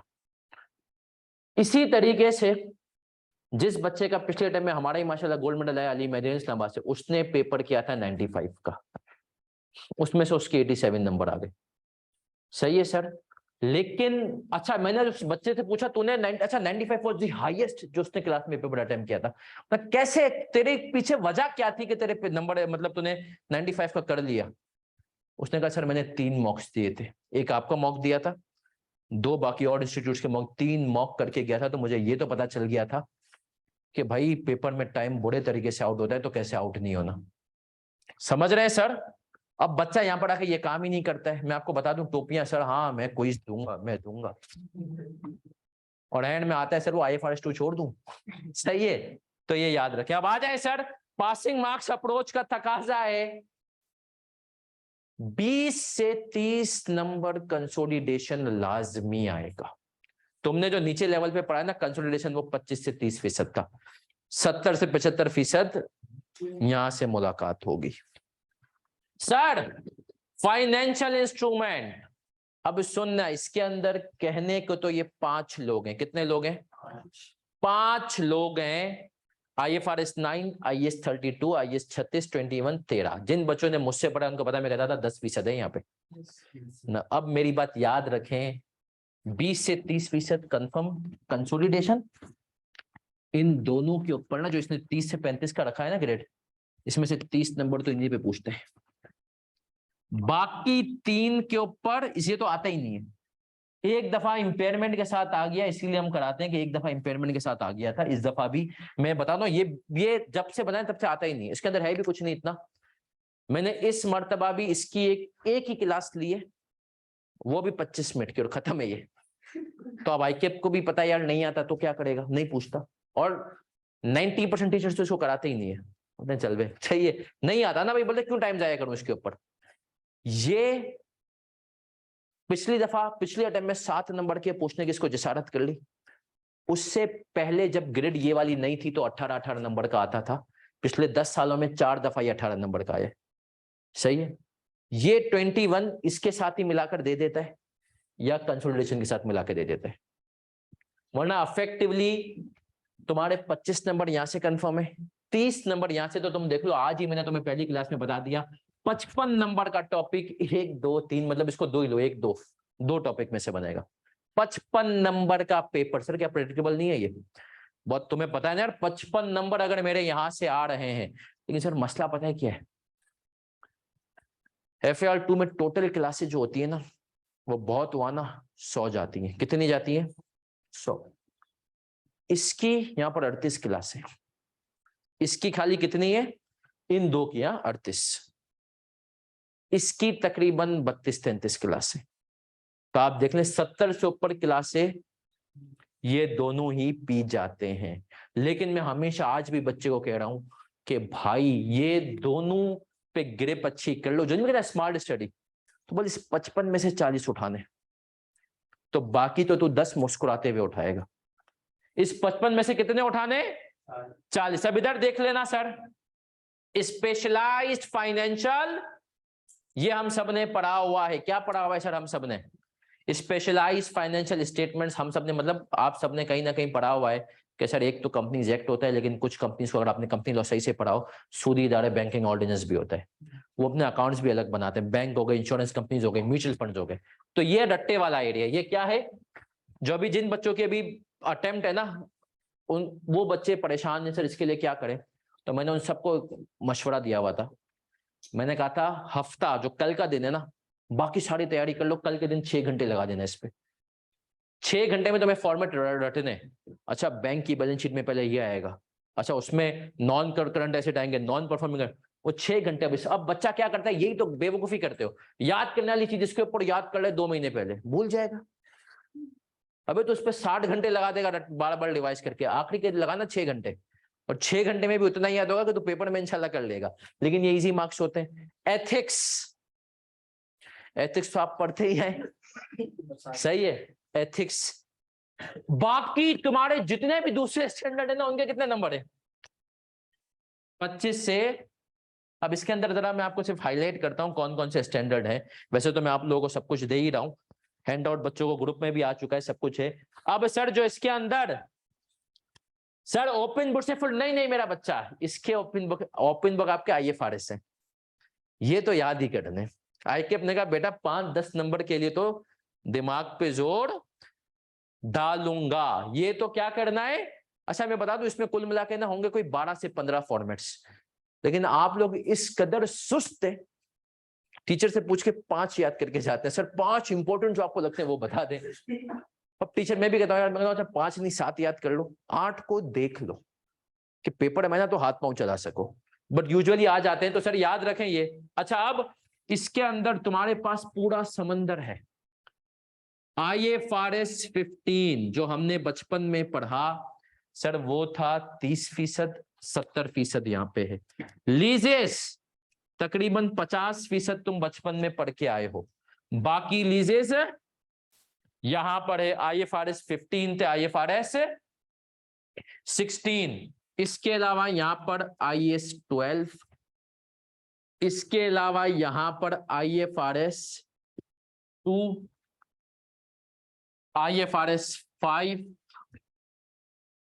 IAS 19, IAS 24। आइजा पढ़ा हुआ है ना रिलेटेड पार्टी का, आई के उसका स्टैंडर्ड यहां पर पढ़ाते हैं।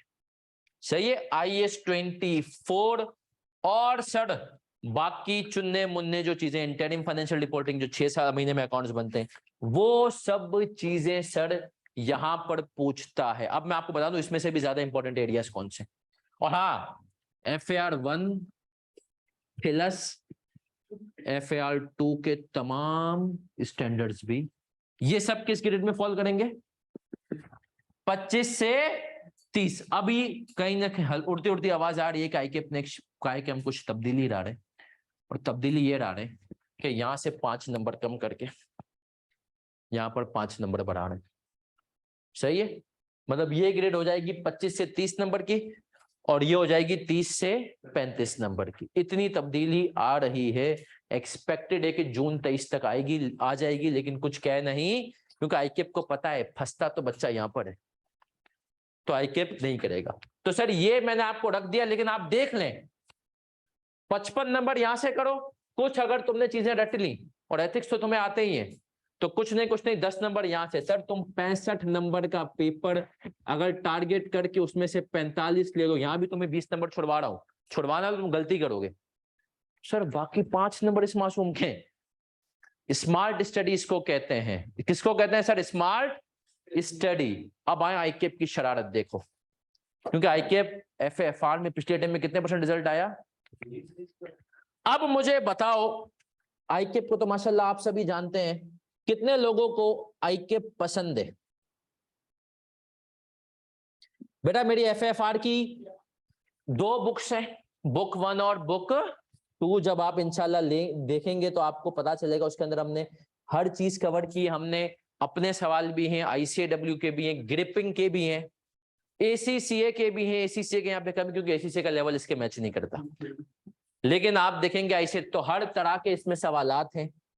कोशिश वही होगी पासिंग मार्क्स निकालना सिखाऊं, क्योंकि यहाँ पर जितनी पासिंग मार्क्स मैं आज लिख कर दे सकता हूं, किसी का बाप पेपर में इसके सवाल में पूरे नंबर नहीं ले सकता। सर कंसोलिडेशन मेरा रिकॉर्ड है FAR का, जब मैंने पेपर दिया था ना, तो मेरी कंसोलिडेशन टाई थी, लेकिन मेरा गोल्ड मेडल नहीं था। और मेरे साथ मेरा दोस्त था, उसका नाम भी आसान था, उसकी टाई नहीं थी, उसका कोई अच्छा खासा डिफरेंस रहा था, उसका गोल्ड मेडल था। मेरी भी पता नहीं गलती टाई हो गई की वजह जो, लेकिन सर मैं आपको बता रहा हूं कि कंसोलिडेशन FAR अभी पिछले अटेम्प्ट में जिस बच्ची का हमारी माशाल्लाह गोल्ड मेडल आया है, FAR-2 में पिछले अटेम्प्ट में जो अरीशा का हमारी बच्ची गोल्ड मेडल आया, उस बच्ची ने कहा सर ना पेपर के अंदर मेरी कंसोलिडेशन टाई, ना IS-12 की रिकॉन टाई। सही है, उसने कहा IFRS 9 में भी मैं फंस गई थी और उसका गोल्ड मेडल आ गया। तब आप सोचें सर, गोल्ड मेडल का ये क्राइटेरिया नहीं होता, वो होता है बच्चे ने पासिंग मार्क्स। और ये मैं आपको एक बात हमेशा कहता हूं सर, आईकेएफ के एग्जामिनर ने खुद मुझे कहा, उसने कॉस्टिंग की एग्जांपल देते हुए कहा, वो है हालांकि रिपोर्टिंग का, उसने कहा सर अगर 6 सालों की NPV मांगे ना MFA की, और आपके बच्चे ने 5 साल की निकाल दी और उसका टाइम खत्म हो गया है, उसको बोले आगे बढ़ जाए। और अभी एग्जामिनर कमेंट से तुम्हें साबित करूंगा, एग्जामिनर कमेंट से आप हजरात को साबित किया जाएगा। इन्होंने शायद कम बना है, इनको पता है, बोलते सर बच्चे आते तो है नहीं लाइव क्लास में, उसमें। तो ये आप हैंडआउट्स में बहामी मेल जोल के साथ गुजारा करें। ऑनलाइन वाले बच्चों को ग्रुप में भी मिल चुके हैं, और मैं स्क्रीन भी शेयर, अभी एग्जामिनर कमेंट्स पढ़ेंगे ताकि तुम्हें पता चल जाए कि आईकेएफ तुमसे क्या कहना चाहते हैं और तुम क्या हरकतें करते हो। कितने लोग जो हैं इस अटेम्प्ट में, चाहिए बता दें, 3 पेपर देने के मूड में? 3 पेपर। कितने लोग 2 पेपर के मूड में है कि 2 ही देंगे? मेरी एडवाइस है सब बच्चों से 3 पे ही जाओ। देख तुम्हें नहीं पता कि सर तीसरा पेपर अगर निकल जाए तो इंशाल्लाह 3 अटेम्प्ट में क्वालिफाई हो जाओ। और याद रखो, अगर 3 अटेम्प्ट में क्वालिफाई हो गए ना, एक चीज बहुत मैटर करती है इंडस्ट्री में, वो होता है PQE, पोस्ट क्वालिफिकेशन एक्सपीरियंस। तो अगर आप विद इन आर्टिकल्स क्वालिफाई हो गए ना, तो आप 2 साल में क्वालिफाई, आर्टिकल्स का 1.5 साल भी आपको किस में आ जाएगा। तो बहुत सारी जॉब्स आती हैं कि बच्चे के पास PQ इतना हो और तुम PQ वाले हो गए। सही है सर, तो ये चीजें बहुत मैटर करती हैं। और बहुत जल्द मैं देख रहा हूं आप में से बहुत सारे लोग इंशाल्लाह न्यूयॉर्क, लंदन की गलियों में घूम रहे हैं, और ऐसा हमें लगता है, आपको लगता है कि सर क्या बात कर रहे हैं। यकीन माने, मैं आपको फिर शुरू में जो मैंने बात कही सर, सीए टपाल के लिए सीए मुझे ढूंढना पड़ा उनको देने के लिए। बाहर अभी आई हुई है कहां की, ब्रिटिश वर्जन आइलैंड बरमूदा की जॉब सर। मतलब अब वो अबे वेस्ट इंडीज की जॉब आ गई है, वेस्ट इंडीज वाले कह रहे हैं हमें पाकिस्तानी सीए ला कर दो। अब आप सोचो आपकी माशाल्लाह क्या डिमांड है वो। मैं कसम खुदा की अभी मेरे एक स्टूडेंट की जॉब हुई, अच्छा बिग 4 का भी नहीं है वो सर, वो बिग 6 का भी नहीं है, उसके पास वेस्ट इंडीज की जॉब आई हुई है, पाकिस्तानी 5 लाख रुपए। मैंने कहा तो क्या इरादा है, बोलते सर क्या करूं। मैंने कहा वेस्ट इंडीज वाले बड़े अजीब होते हैं, देख के ज्यादा भाई सही है लेकिन आप सोचे सर, मेरे लिए हैरानगी की बात थी भाई, सब जगह की सुनिए, वेस्ट इंडीज में भी आ गई, उसकी वेस्ट इंडीज में जॉब हो गई। तो आप सोच लें। तो सर आप याद रखें, आप में से जितने अभी बैठे हुए ना, मैं देख रहा हूं कि शायद इंशाल्लाह आज से 3.5 4 4.5 साल बाद आप में से सब पाकिस्तान से बाहर, क्योंकि आप इस आजकल जो बच्चा टाइमली क्वालिफाई हो रहा है ना सर, तो उसके लिए माशाल्लाह दुनिया खुली पड़ी है। एक एक बच्चा सर, आप सोचें किसी जमाने में जब हम थे ना तो लोग यूएस के लिए मरते थे, आज का बच्चा पिक एंड चूज कर रहा है। अच्छा यूएस की भी जॉब है, यूके की भी जॉब है।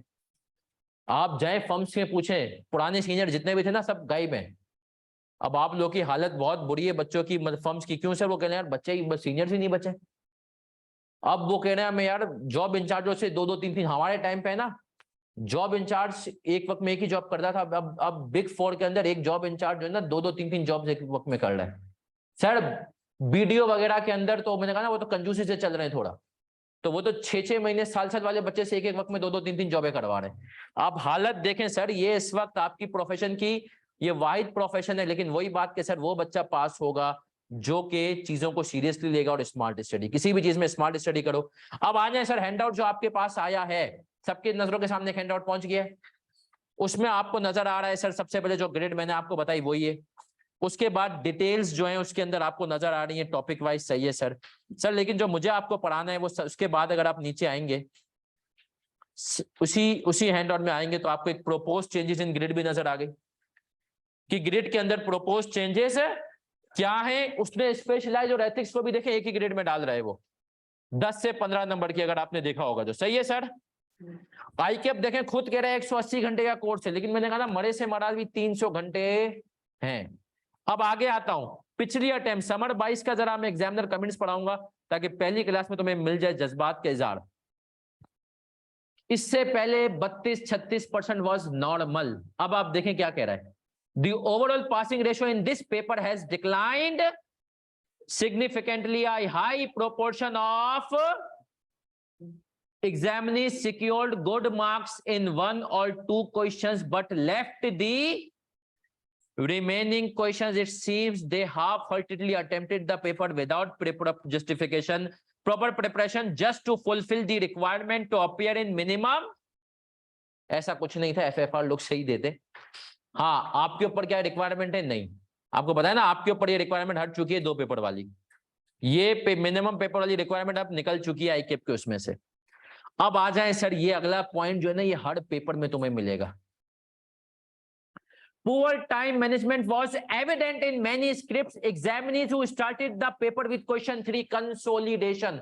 अभी मैंने पासिंग क्लास ली, जैसे नहीं हम FAR2 में लेते थे पासिंग क्लास में सिखाना, वहां पर मैं 1 पासिंग क्लास लेता था, यहाँ पर मैंने 3 लिए। 3 पासिंग क्लास कराना कि बेटा पेपर कैसे करना है, उसमें हमने हाथ जोड़े, खुदारा बच्चा यहाँ पर लालच में आता है और ये कंसोलिडेशन इतना पड़ा है आता है, उसको समझता है लॉलीपॉप समझ के चूसना शुरू करता है और 3 घंटे तक चूसता रहता है क्यों सर, बच्चे को लगता है कि अबे ये तो अभी करूंगा। आप सर याद रखें पेपर में कंसोलिडेशन, यहाँ पर मुझे वो भैया याद आ जाते हैं जिसका नाम है, अच्छा मैं एक और बात बताऊं, FAR2 में हमने अच्छी चीज शुरू की, यहाँ पर भी करेंगे। हर क्लास में 10 मिनट में कोई ऐसी बात करूंगा ऑफ द सिलेबस, कोई स्टोरी, कोई केस स्टडी, कोई फर्म की बात जो हमने शुरू, जिससे आपको हेल्प भी मिले और केस स्टडी, क्योंकि हमें मुल्क में ज्यादा बिजनेसमैन चाहिए अब इंशाल्लाह। तो सर इलॉन मस्क भैया एक बात बहुत अच्छी कहते हैं जो दुनिया भर में मशहूर है। इलॉन भैया कहते हैं कि अगर एक काम को करने के लिए तुम 10 दिन रखोगे तो तुम वो काम 10 दिन में खत्म करोगे, 1 दिन रखोगे तुम 1 दिन में नहीं तो दूसरे तीसरे दिन में खत्म कर दोगे। बोलता है इंसान की मजबूरी और डेडलाइन के हिसाब से चलता है। तो मैं इसको अप्लाई करता हूँ FFR के पेपर में। अगर कंसोलिडेशन को करने के लिए तुम पहला सवाल उठाओगे तो तुम उसको 2 घंटे में खत्म करोगे, लेकिन मैं बच्चों कहता हूँ सेकंड लास्ट नंबर पे अगर इसको उठाओगे तो तुम ये सवाल 50 मिनट 55 मिनट में इसमें से पासिंग मार्क्स अच्छे से निकाल लोगे। और आईकेएप ये एक मर्तबा नहीं बारहा कह चुका है, अब जरा पढ़ो और ये तुम देखोगे हर अटेम्प्ट में कह रहा है, वो खुदारा वो हाथ जोड़ा है कि इंसान के बच्चे बनो और कंसोलिडेशन पहले नहीं उठाओ। अब ये बात बच्चे को कोई बताता नहीं। अच्छा, बच्चे को देख के लालच आती है, अरे ये तो आता है तो फिर वो जाता ही रहता है। सही है सर? आए poor time management was evident in many answer script. Examiners who started with paper with question 3 consolidation seem to have spent too much time on this question. FAR2 में वो ये बातें नहीं करता था कि एक सवाल को टारगेट करके तू इस पे इतना टाइम लगा रहा है। यहाँ पर बार बार कहेगा तो कंसोलिडेशन के 25 नंबर देख के तेरी आंखों में डर मतलब नहीं लालच आ जाती है और तू शुरू करता है लेकिन खत्म नहीं कर पाता। Therefore they are struggled in attempting the remaining questions. Examiners are advised to move to the next question once they have spent a reasonable time on one question. Many examiners did not provide workings of the final figures due to which partial marks. वही बात, यहाँ पर working बहुत जरूरी है क्योंकि पूरा सवाल का आंसर तुम्हारा मुश्किल है कि सही है, वर्किंग से मार्क्स जो आते हैं could not be given for partially correct despite the general decline in performance. There were many impressive individual, highest was 87 जो कि माशाल्लाह अली मेहदी था। और वही बात उसने 3 मॉक दिए थे तो उसने कहा था मुझे ये तो समझ में आ गया पेपर पूरा करना बहुत मुश्किल है। तो उसने कहा सर आप, मैं आपको यकीन बता दूंगी अभी जितने भी है ना और तकरीबन इससे ज्यादा इंशाल्लाह जब उसमें होंगे रिकॉर्डिंग में, लेकिन आप में से 10% बच्चे भी जो है ना मॉक नहीं देंगे। क्यों नहीं देंगे उस टाइम पे? सही है सर? आ जाए सर। अब आगे आते हैं। ये तो हमने पढ़ा इस अटेम्प्ट का, इसके पिछले अटेम्प्ट में भी देखें कुछ ऐसी ही बातें करेगा। सर पासिंग रेशो कितना था? 36, विंटर 21 में। Overall passing ratio in this paper was consistent with the last result of 32। Highest marks scored in the paper was 84. It was observed that many examiners secured good marks in 2 or 3 but failed to obtain reasonable marks. Second, examiners appeared to struggle in applying their knowledge when questions are examined in different ways. इसने कहा जब सवाल, this was particularly witnessed in question 4. सही है, where examiners just बच्चों को हम teacher ही नहीं सिखाते तुझे सवाल कैसे शुरू करना है। अब आगे आते हैं। Third, examiners who attempted question 3 at the start, वही बात consolidation, appeared to spend too much time on this question and were found struggling in attempting. Therefore examiner is advised to switch to once they have, उसने कहा एक सवाल में तू कर ले, ये आईके अपने खुद का बोला बच्चों को बोलो 40% मार्क्स छुपा के रखे हुए मैंने हर सवाल में, बहुत इजी। अब बच्चा एक सवाल में जो 40% लेने के बाद भी उस पर टाइम लगाते हैं और फिर जाता है। फिर आगे आते हैं, वो कह रहा है तीसरी अटेम्प्ट में भी 32%। और आप देखें इसके अंदर भी जो है उसने थोड़े कमेंट्स को पहला है लेकिन उसने कुछ बात वही की है कि a significant number of examiners were just short of 9 or fewer marks. They could have easily obtained the marks if they have covered all areas. वही कह रहा है तो कंसोलिडेशन शुरू करता है। विंटर 20 पे भी आप आएंगे, 32% इसका रिजल्ट है। उसमें भी कह रहा है कि बच्चे जो है पूरा पेपर नहीं करते, सवालों को नहीं करते। तो हमने कहा सर अब आपके सामने मैंने पूरा बता दिया रीजन फॉर फेलियर। सबसे बड़ा रीजन यहाँ पर जो है ना वो है फेलियर का टाइम मैनेजमेंट। बच्चों को पासिंग मार्क्स निकालने नहीं आते। मैं कह रहा हूं ना तो 2 गोल्ड मेडल वाले बच्चे थे वो 82 81। सर उसके अलावा यहाँ पर मैं आपको ये ऑन रिकॉर्ड कह रहा हूँ FAR का पेपर जो बच्चा अटेम्प्ट करता है ना 50% बच्चा 70 नंबर से ज्यादा आगे बढ़ नहीं पाता और वो फेल भी हो जाता है। क्योंकि सर देखे पेपर की नेचर क्या है, प्रेडिक्टेबल, आपको पता है 50, लेकिन वही बात है बच्चा इसमें फंस जाता है। इसीलिए मैं कहता हूँ ये पासिंग जरूर कराएगा। कब उठाना है? 4th last, 2nd last 4th number पे। कुल मिला के 5 सवाल होते हैं। 4थे नंबर पे जब तुम्हारे पास सवा घंटा उसको 50 मिनट देखो उठाओ, फिर जो सबसे मुश्किल सवाल लग रहा है उसको एंड में उठाओ। तो ये मैंने आपको पहली क्लास में, लेकिन सर याद रखें पासिंग मार्क्स निकालना इज एन आर्ट। और FAR में फिर रिपीट करता हूँ, कुछ बच्चा होता है जिसको देखते ही मुझे पता होता है कि ये पास है, क्योंकि क्लास के अंदर या वो क्विज देता है, मॉक दिया तो मुझे मॉक पे, अब जो मैंने मॉक लिया तो आप यकीन माने फिजिकल कुछ कुल मिला के 6 से 7 बच्चों ने पेपर दिया मॉक, उसमें से सिर्फ और सिर्फ एक बच्चा पास है। पूछे क्यों? क्योंकि जब उसने यहाँ पर पेपर दिया तो यहाँ पर उससे पेपर ले लिया 3.25 घंटे में।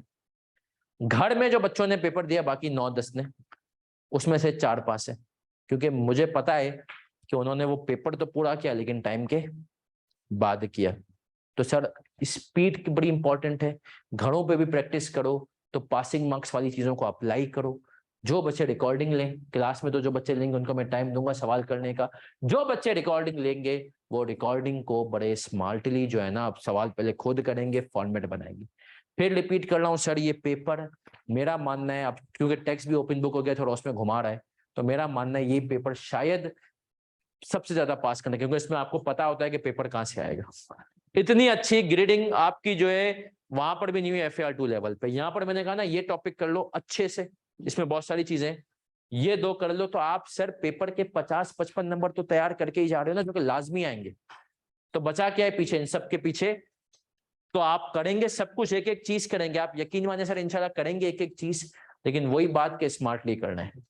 अब आ जाए IFRS 5 पे, पहला टॉपिक शुरू करेंगे आज की क्लास का। क्या कहते हैं, इसका ऑब्जेक्टिव बता देता हूं, इसके आने का मकसद हयात बता दूंगा। पहला टॉपिक में हमेशा मेरी आदत है छोटा शुरू करता हूं, इसके पीछे वजह क्या है सर। अच्छा, आपको समरीज यहाँ पर भी मिलेंगी, फर्क ये होगा कि वहां पर थोड़ी समरीज अलग होती थी, यहाँ पर क्योंकि वहां पर बहुत सारी चीजें समरी में से हटा दी जाती थी, यहाँ पर आपको समरी थोड़ी सी बड़ी मिलेंगी, क्योंकि सर यहाँ पर हर चीज हमें समरी में जानी है। स्टैंडर्ड्स की सॉफ्ट कॉपी मैं आपको दे दूंगा, लेकिन हार्ड कॉपी मेरा बच्चा आपके पास होनी चाहिए। कोई सवाल है किसी का?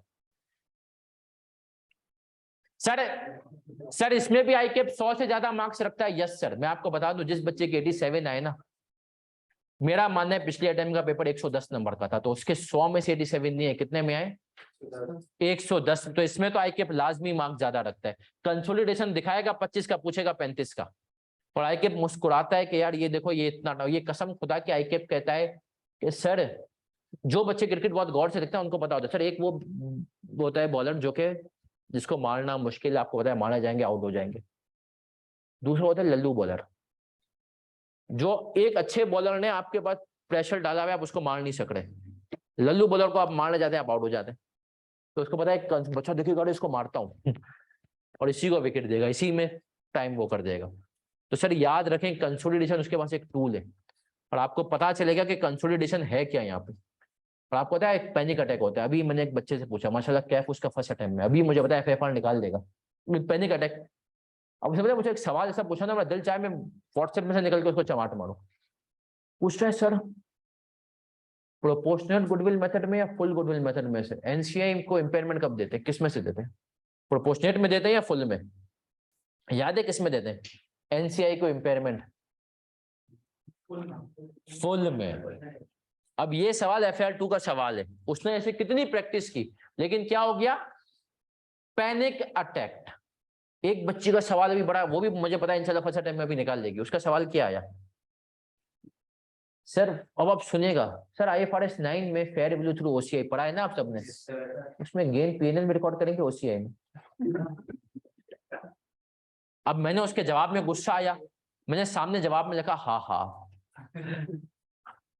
फिर मैंने कहा बेटा टेंशन ना लें, आप पैनिक हो गए, आप सोचें किस में करेंगे? बोलते हैं सर OCI में। मैं इतनी पैनिक हो गई। तो आप उस वक्त ये हालत होती है कि बच्चा, और वो बच्ची वो है कि सर वो बच्ची मुझे पता है कि इंशाल्लाह पेपर निकाल लेगी। उसने FAR1 मुझसे पढ़ा, FAR2 मुझसे पढ़ा, टेक्स्ट मुझसे पढ़ा, ये 3 पेपर उसने नीचे के मुझसे पढ़े, और वो बच्ची मुझे पता है कि वो मुस्कुराते हुए पेपर निकालेगी, मुस्कुराते हुए मुझे लेकिन उसका देखना है पैनिक लेवल, क्योंकि कॉन्सेप्ट इतने सारे हैं। आए सर IFRS 5 का सिर्फ अभी दूंगा एक ऑब्जेक्टिव, बहुत सिंपल है, कुछ भी नहीं है, लेकिन याद रखिएगा जब ICAP ने एक हरकत की, क्या किया? जितने भी नॉन करंट वाले स्टैंडर्ड थे ना, इन्वेस्टमेंट प्रॉपर्टी, तुम्हारा जो है IS20 गवर्नमेंट ग्रांट, वो सारे उठा के जब इसने डाल दिए FAR1 FAR2 में, तो ये बेचारा बाहर खड़ा होकर कह रहा था भाई मेरे को तो अंदर लो। ICAP ने कहा नहीं, तुझे अभी अंदर नहीं लेंगे, तुझे बच्चे जब बड़े हो जाएंगे तो सर नॉन करंट एसेट्स से रिलेटेड एक आखिरी स्टैंडर्ड ले गया आपका FFR लेवल पे। सर इसकी फ्रीक्वेंसी क्या है? आपस की बात है, ये उसी मजलूम लिस्ट में रहता है। अब इसमें इतनी ही चीजें हैं, और अगर मैं इसमें से भी बताऊं ना, जो बेचारे सबसे मजलूम टॉपिक है ना, वो ये 2 है, 3 है बल्कि, इन तीनों को ये बहुत कम पूछता है। हाँ, इसमें इसको फिर 3 से 4 अटेम्प्ट में 4-5 नंबर के लिए पूछ लेता है। ज्यादा बड़ा टॉपिक नहीं, हमारी 4-5 क्लासों में ये टॉपिक इंशाल्लाह आप खत्म कर देंगे, बहुत इजी है। पास पेपर्स के समेत। लेकिन सर एक और यहाँ पर बहुत इंपॉर्टेंट बात है, एक तो हम पढ़ेंगे यहाँ पर प्रैक्टिकल लाइफ, इसके पेपर के लिए करेंगे प्रैक्टिकल लाइफ और ऑडिट के लिए। ऑडिट में क्या इंप्लीकेशन होनी चाहिए और तुम्हें क्लाइंट कैसे बेवकूफ बनाएगा, ऑडिट में क्या इंप्लीकेशन होनी चाहिए और तुम्हें क्लाइंट कैसे बेवकूफ बनाएगा। आज की क्लास में एक फ्रॉड भी डिस्कस करूंगा कि एक छोटा सा फ्रॉड हमने कैसे पकड़ा था। लेकिन उससे पहले आ जाते हैं IFRS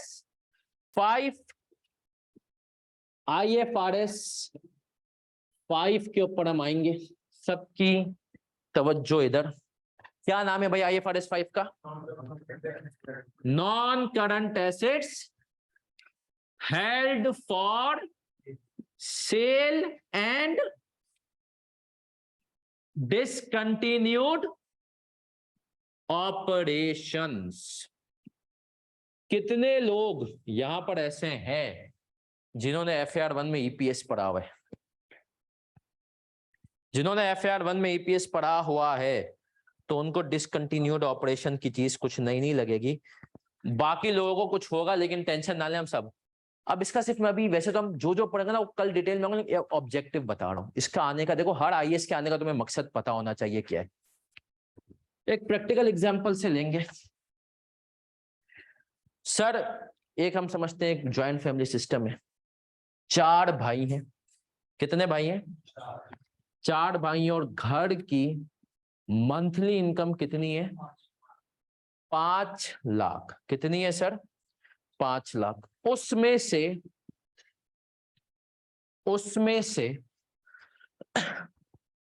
हमने कहा एक भाई कमाता है 3,20,000 एक, और हमने कहा बाकी 3 भाई मिलके कितना कमाते हैं? 1,80,000, और घर टोटल खर्च चलता कितने में? 5 लाख में। इस एक भाई ने अगर छुपके से अब्बा को बोला, अब्बा अगले महीने से मैं अपने बीवी बच्चों के साथ अलग हो रहा हूं, खत्म, टाटा बाय बाय, और अब्बा को बोला ये बात आपको बाकी भाइयों को नहीं बतानी, और ये भाई कह रहा है कि मैं अलग हो रहा हूं और बाकी भाइयों को नहीं बतानी, और अचानक से 1 तारीख को ये भाई और इसके बीवी बच्चे गायब हो जाएं, अलग हो जाएं, तो इन भाइयों पे कयामत टूट पड़ेगी कि भाई मतलब 5 लाख का खर्चा था, मेजर तो यही दे रहा था, अब 1,80,000 में कैसे गुजारा होगा 3 का, है ना? तो ये बोलेंगे यार अगर हमें पहले पता होता, अगर हमें पहले पता होता तो हम कुछ ना कुछ सोचते, इंतजामात करते, कुछ ना कुछ हम अपनी इनकम बढ़ाने करते, इससे कुछ बात करते, कुछ ना कुछ हम तैयारी कर लेते ना, कुछ पहले बात पता होती। लेकिन अगर अचानक से पता चल रहा है तो वाट लग गई। इसीलिए स्टैंडर्ड भी कहता है भाई तुम अगर कोई बिजनेस अपना बंद कर रहे हो, यूनिलीवर ने कहा हम लक्ष्य को बंद कर रहे हैं, कोई एक ऑपरेशन हम अपना बंद कर रहे हैं, शेयर होल्डर को पहले बता दो ताकि वो डिसीजन मेकिंग कर ले कि भाई अब इस केस में P&L तुम देखोगे अलग बनता है, पूरे यूनिलीवर का P&L एक तरफ, लक्ष्य का P&L एक तरफ, ताकि शेयर होल्डर को पता चल जाए कि ये था जो कि इतना प्रॉफिट कमाकर दे रहा था, अब ये जा रहा है, तो अगले आने वाले सालों में क्या होने वाला है? Discontinued operations. ये समझ में आ गया? पहली चीज इसका मकसद ये था कि इसको अलग कर दे, बता दे कि इसको कैसे अलग होना है। सर दूसरा मकसद नॉन करंट एसेट, इसके अंदर 2 बातें हैं ना, non current asset held for sale. इसने कहा देखो भाई तुम यूजुअली नॉन करंट एसेट क्यों लेते हो? तुम अगर एक कंपनी हो यूनिलीवर, तुम क्यों लेते हो? यूज करो बिजनेस में, लेकिन कोई ऐसा एसेट जिसके बारे में तुमने सोच ही लिया है कि इसको बेचना है। अब देखो बेचते 2 तरीके से, एक तो जब वो होता है जब बिल्कुल फारिग हो गया, डिस्कार्ड करना है, कबाड़ी के भाव बेचने ना, स्क्रैप वैल्यू पे। एक होता है चलते चलते इसको बेचने का मूड हो गया, इसका मतलब है कुछ तो गड़बड़ी चल रही है, तुम इस एसेट को बेचना क्यों चाह रहे हो, क्या मसला है, क्यों तुमने इसको अलग किया है? सही मतलब एक भाई एक नॉर्मल मशीन चल रही है, इसको तुमने अलग क्यों कर लिया? तो फिर उसने कहा इसके बारे में भी शेयरहोल्डर को एक इशारा मिल जाए कि भाई ये तो अपने एसेट्स को बेचने के लिए रखने वाला, एसेट तो यूज के लिए होते हैं, और जब इस एसेट को बेचने के लिए रख रहे हैं, अब्बा ने कहा बच्चे को मैं CA करा रहा हूं, फ्यूचर में काम आएगा, कमाएगा, सब कुछ होगा, और अब्बा ने कहता जैसे CA करेगा ना बेटा आंख तो घर से जायदाद से सही है, खत्म, तेरा मेरा ताल्लुक खत्म। तो शॉकिंग बात है ना खानदान के लिए, अब्बा इसको CA करवाया फिर भी इसको आप कर रहे हैं। तो इसीलिए शेयर होल्डर को भी बता दो भैया कि ये एसेट है जिसको हम अलग कर लें, ताकि वो पहले से क्या हो जाए, चौकना हो जाए, कंपनी के अंदर कुछ तो मसला है, फिर वो उसकी डिटेल्स में जाए। तो sir non current asset held for sale और डिसकंटिन्यूड ऑपरेशन, इसका स्टैंडर्ड आने का मकसद ही ये था कि हमें इसकी अकाउंटिंग सीखी जाए और शेयर होल्डर को पहले से बता दिया जाए कि भाई ये कुछ एसेट यूज के लिए नहीं करेंगे, इसको बेचेंगे, और एक पूरा ऑपरेशन हम क्या कर रहे हैं, फारिग कर रहे हैं। तो सर ये तो बेसिकली हमने कहा इसका क्या था, ऑब्जेक्टिव। अब आ जाए सर कुछ दो बातें कहूंगा, क्योंकि अब तुम लोग इंशाल्लाह फर्म में जाओगे ना तो पता चले हसन खानानी के स्टूडेंट्स हो, जब तुम्हारे सवाल होना तो क्लाइंट उन सवालों की बेस पर तुम्हें टोपी नहीं पहना सके। तो अब मैं तुम्हें दो बातें बताऊंगा, एक मुझे इसको अभी कराते हुए याद आ गई। वो मैं यूनिलीवर में था एज अ क्लाइंट, जॉब हो गई थी मेरी यूनिलीवर में। तो सर जब मैं यूनिलीवर में एज अ क्लाइंट था, तो अब हमारे एक फिक्स एसेट का पूरा एक देते थे बुजुर्ग से अंकल शाजी देखते थे। और मैं आपको साफ सी बात बताऊं, क्लाइंट कोई सीधा नहीं होता। यूनिलीवर भी जो है ना, उसके भी कभी आप कुछ लेजर्स मुझे पता है कौन से जिनमें जाएंगे ना, तो आपको वहां पे जो कुछ मिलेगा आप बोलेंगे अबे क्या है। लेकिन जाहिर सी बात है हर जगह टारगेट्स होते हैं, हर जगह डिफरेंट चीजें होती हैं, तो ये प्रॉफिट मैनेज सब चीजें होती हैं। अब आपका काम है पकड़ना। तो मुझे याद है एक खातून थे, अब तो माशाल्लाह वो है केपीएमजी के अंदर मैनेजर दुबई में। वो उस टाइम पे ऑडिट कर रही थी, वो उस टाइम पे सेकंड टू जॉब इंचार्ज थी, और मैं क्लाइंट था, और मैं यहाँ पर बैठा हुआ, शाजी मेरे बार में फिक्स एसेट का ऑडिट कर रही थी, और वो शाजी को एक के बाद एक बाउंसर मारे जा रही है। और शाजी बुजुर्ग आदमी, वो उनको कस्मे वादे दे रहे, बेटा पक्का अगली दफा ये सही होगी, पक्का अगली दफा ये सही होगा। अब मैं क्लाइंट का एक बंदा चार्टर्ड अकाउंटेंट, मेरी रिस्पॉन्सिबिलिटी बनती थी कि कोई भंड ना हो जाए शाजी से और हम पकड़े ना जाए। सही है, मतलब इन द सेंस के यार कहीं ना कहीं ऑडिटर, बहुत सारी चीजें तुम आगे जाकर बताऊंगा बिजनेस के लिए सही होती है, ऑडिटर को समझ में नहीं आती। सही है। अब मैं शाजी को सुने जा रहा हूँ, और मैं मौका ढूंढ रहा हूँ, कोई एक मौका है जिससे मैं इस लड़की को भगाऊं, ये एरिया खत्म करवाऊं। उस लड़की ने एक गलती कर दी। तो शाजी ये एसेट आप लोगों ने क्यों लिया? यहीं पे मैं खड़ा हुआ अपनी सीट से, मैंने कहा excuse me, who are you to ask कि ये एसेट क्यों लिया? आप यहाँ पे फाइनेंशियल्स का ऑडिट करनी है, बिजनेस डिसीजंस का ऑडिट नहीं करनी। हमारा इंजीनियर काम कर करके बोर हो गया था, पुराने एसेट पे ले लिया नया, आप क्यों पूछ रही हैं सवाल? क्योंकि मुझे पता था शाजी फंसने वाले, और मुझे पता था उसके अंदर किसी और के एरिया का मसला था, वो आएगा तो बड़ी एडजस्टमेंट पड़ सकती है। उस बंदी को मैंने कहा, वो बेचारी थोड़ी घबरा गई, और फिर वो रफा दफा किया। हालांकि उस बच्ची को सामने सवाल पूछना चाहिए था। मतलब मैं इसलिए पूछ रहा हूँ कि अगर आपने ये एसेट लिया तो इससे रिलेटेड एसेट का डिस्पोजल होगा, इसकी जगह पहले कोई और एसेट होगा। वो डिस्पोजल था, तो वो डिस्पोजल कहाँ था, किसको था, उसके लिए आपने क्या प्रॉपर जो है इसको डिस्पोज किया, टेंडर मंगवाया। बट वो बेचारी वहीं पे क्या हुई, घबरा गई। और मैंने कहा शाहजी, ऑडिटर आपके पास अकेले में आए ना, भगा दो। मैं या कोई और बंदा हो ना तो हमारे साथ करना, क्योंकि हम भी इसी फील्ड से हैं, तो हमें पता है कि इनके माइंड क्या चल रहा होता है। पहली चीज तो मैंने आपको बता दिया कि आपको ये करना है। दूसरी इंपॉर्टेंट चीज कि सर याद रखें, एक बड़ा ही मशहूर क्लाइंट, उसके ऊपर एक फ्रॉड पकड़ा था। वो फ्रॉड हमने कैसे पकड़ा, आप लोग अभी जाएंगे ना, आपको सबसे पहले आइडिया करेंगे फिक्स एसेट्स की verification, vouching, additions, disposal, expense की वाउचिंग, लीगल एक्सपेंस 100% हम वेरीफाई करते हैं। क्यों वेरीफाई करते हैं लीगल एक्सपेंस 100%? ये आपको मुझे बताना है। सही है। हाँ सर, IAS 37 कहता है कंटीजेंट लायबिलिटी को पकड़ो, डिस्क्लोज करो। क्लाइंट आपको बताएगा नहीं कंटीजेंट लायबिलिटी है, तो आप लीगल वेरीफाई। खैर, अब फिक्स एसेट की वेरिफिकेशन चल रही थी, बड़े गौर से सुनना सर। फिक्स एसेट की वेरिफिकेशन चल रही है, और अच्छी कंपनी का आपने ऑडिट में पढ़ा हुआ है, कंट्रोल होता है कि 3 जगह से कोटेशंस आती हैं। सही है। फिर उसमें से आप देखते हो कि जो सबसे कम होता है, जिसकी क्वालिटी या तो अच्छी हो, उस हिसाब से आप जाते हो ना।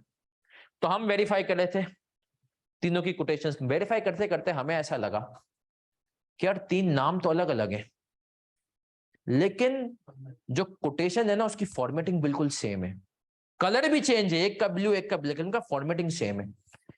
कहीं ना कहीं डाउट आया कि बॉस कुछ गड़बड़ है। अब हम तो मासूम बच्चे थे, जॉब इंचार्ज को कहा कि यार मुझे ना वो आवाज आ रही है, गोलमाल है भाई, सब गोलमाल है, कुछ करो।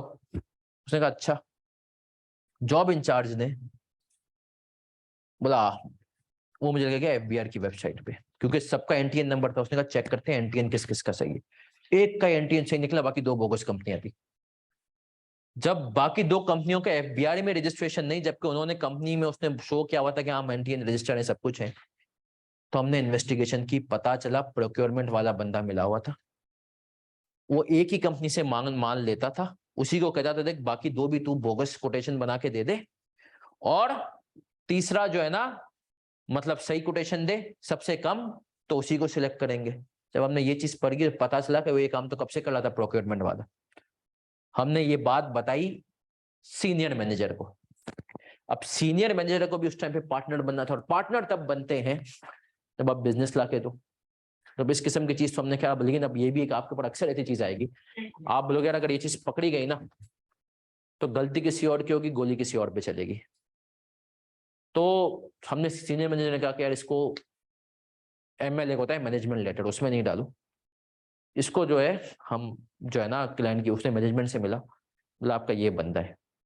फिर उस बंदे ने माफी मांगी और उसका डिपार्टमेंट चेंज हो गया।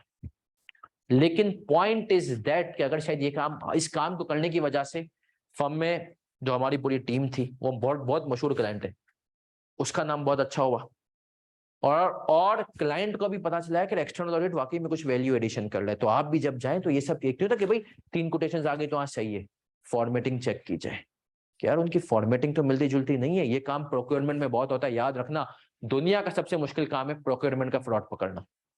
तुम्हें नहीं पता कि भाई उसकी सेटिंग हुई है दुकान वाले से कि देख काम तुझे ही ला करके दूंगा, तुझे बता दूंगा इतना रेट है, लेकिन तुझे इतना देना है यार, तो उसके अलग तरीके होते हैं।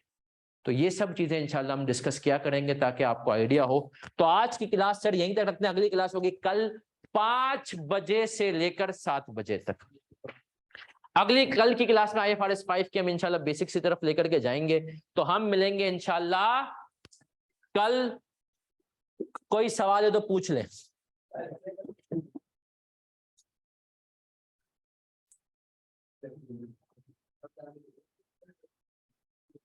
जी बेटा शाफे, सर आपकी क्लासेस का स्केड्यूल क्या होगा? थर्सडे, फ्राइडे, सैटरडे, संडे को क्लास नहीं लूंगा।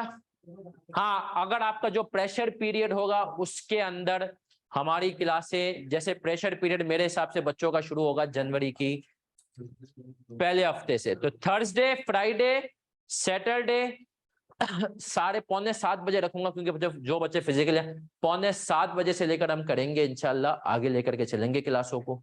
तो कोशिश ये होगी कि 6:45 बजे शुरू करें, बीच में ईशा का आज ब्रेक नहीं दे सके, लेकिन इंशाल्लाह कल से देंगे। 6:45 बजे शुरू हो और 9 पौने 9 तक खत्म हो। तो हम मिलेंगे फिजिकल, लेकिन ये अभी फिजिकल का बच्चों का बड़ा जज्बा होता है, आगे जाके सिर्फ 1 से 2 बच्चे आएंगे, वो भी वो बच्चे होंगे जो किसी फर्म में इंटरनल ऑडिट डिपार्टमेंट में होंगे, वो बच्चे आएंगे।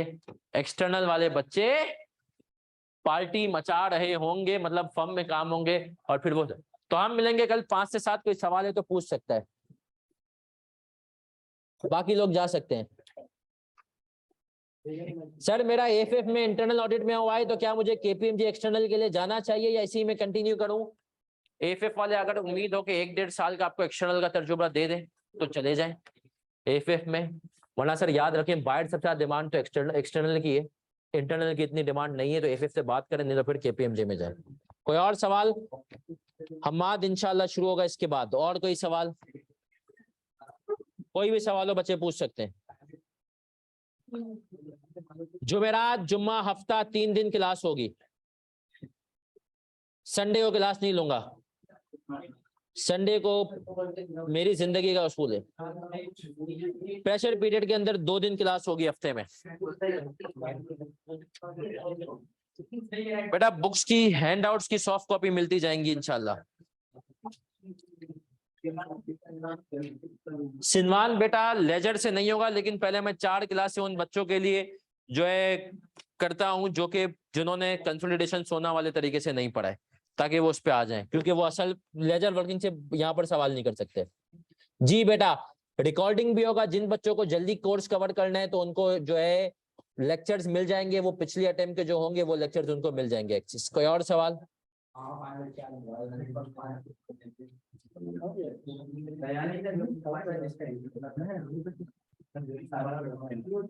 5 मिनट और है हम।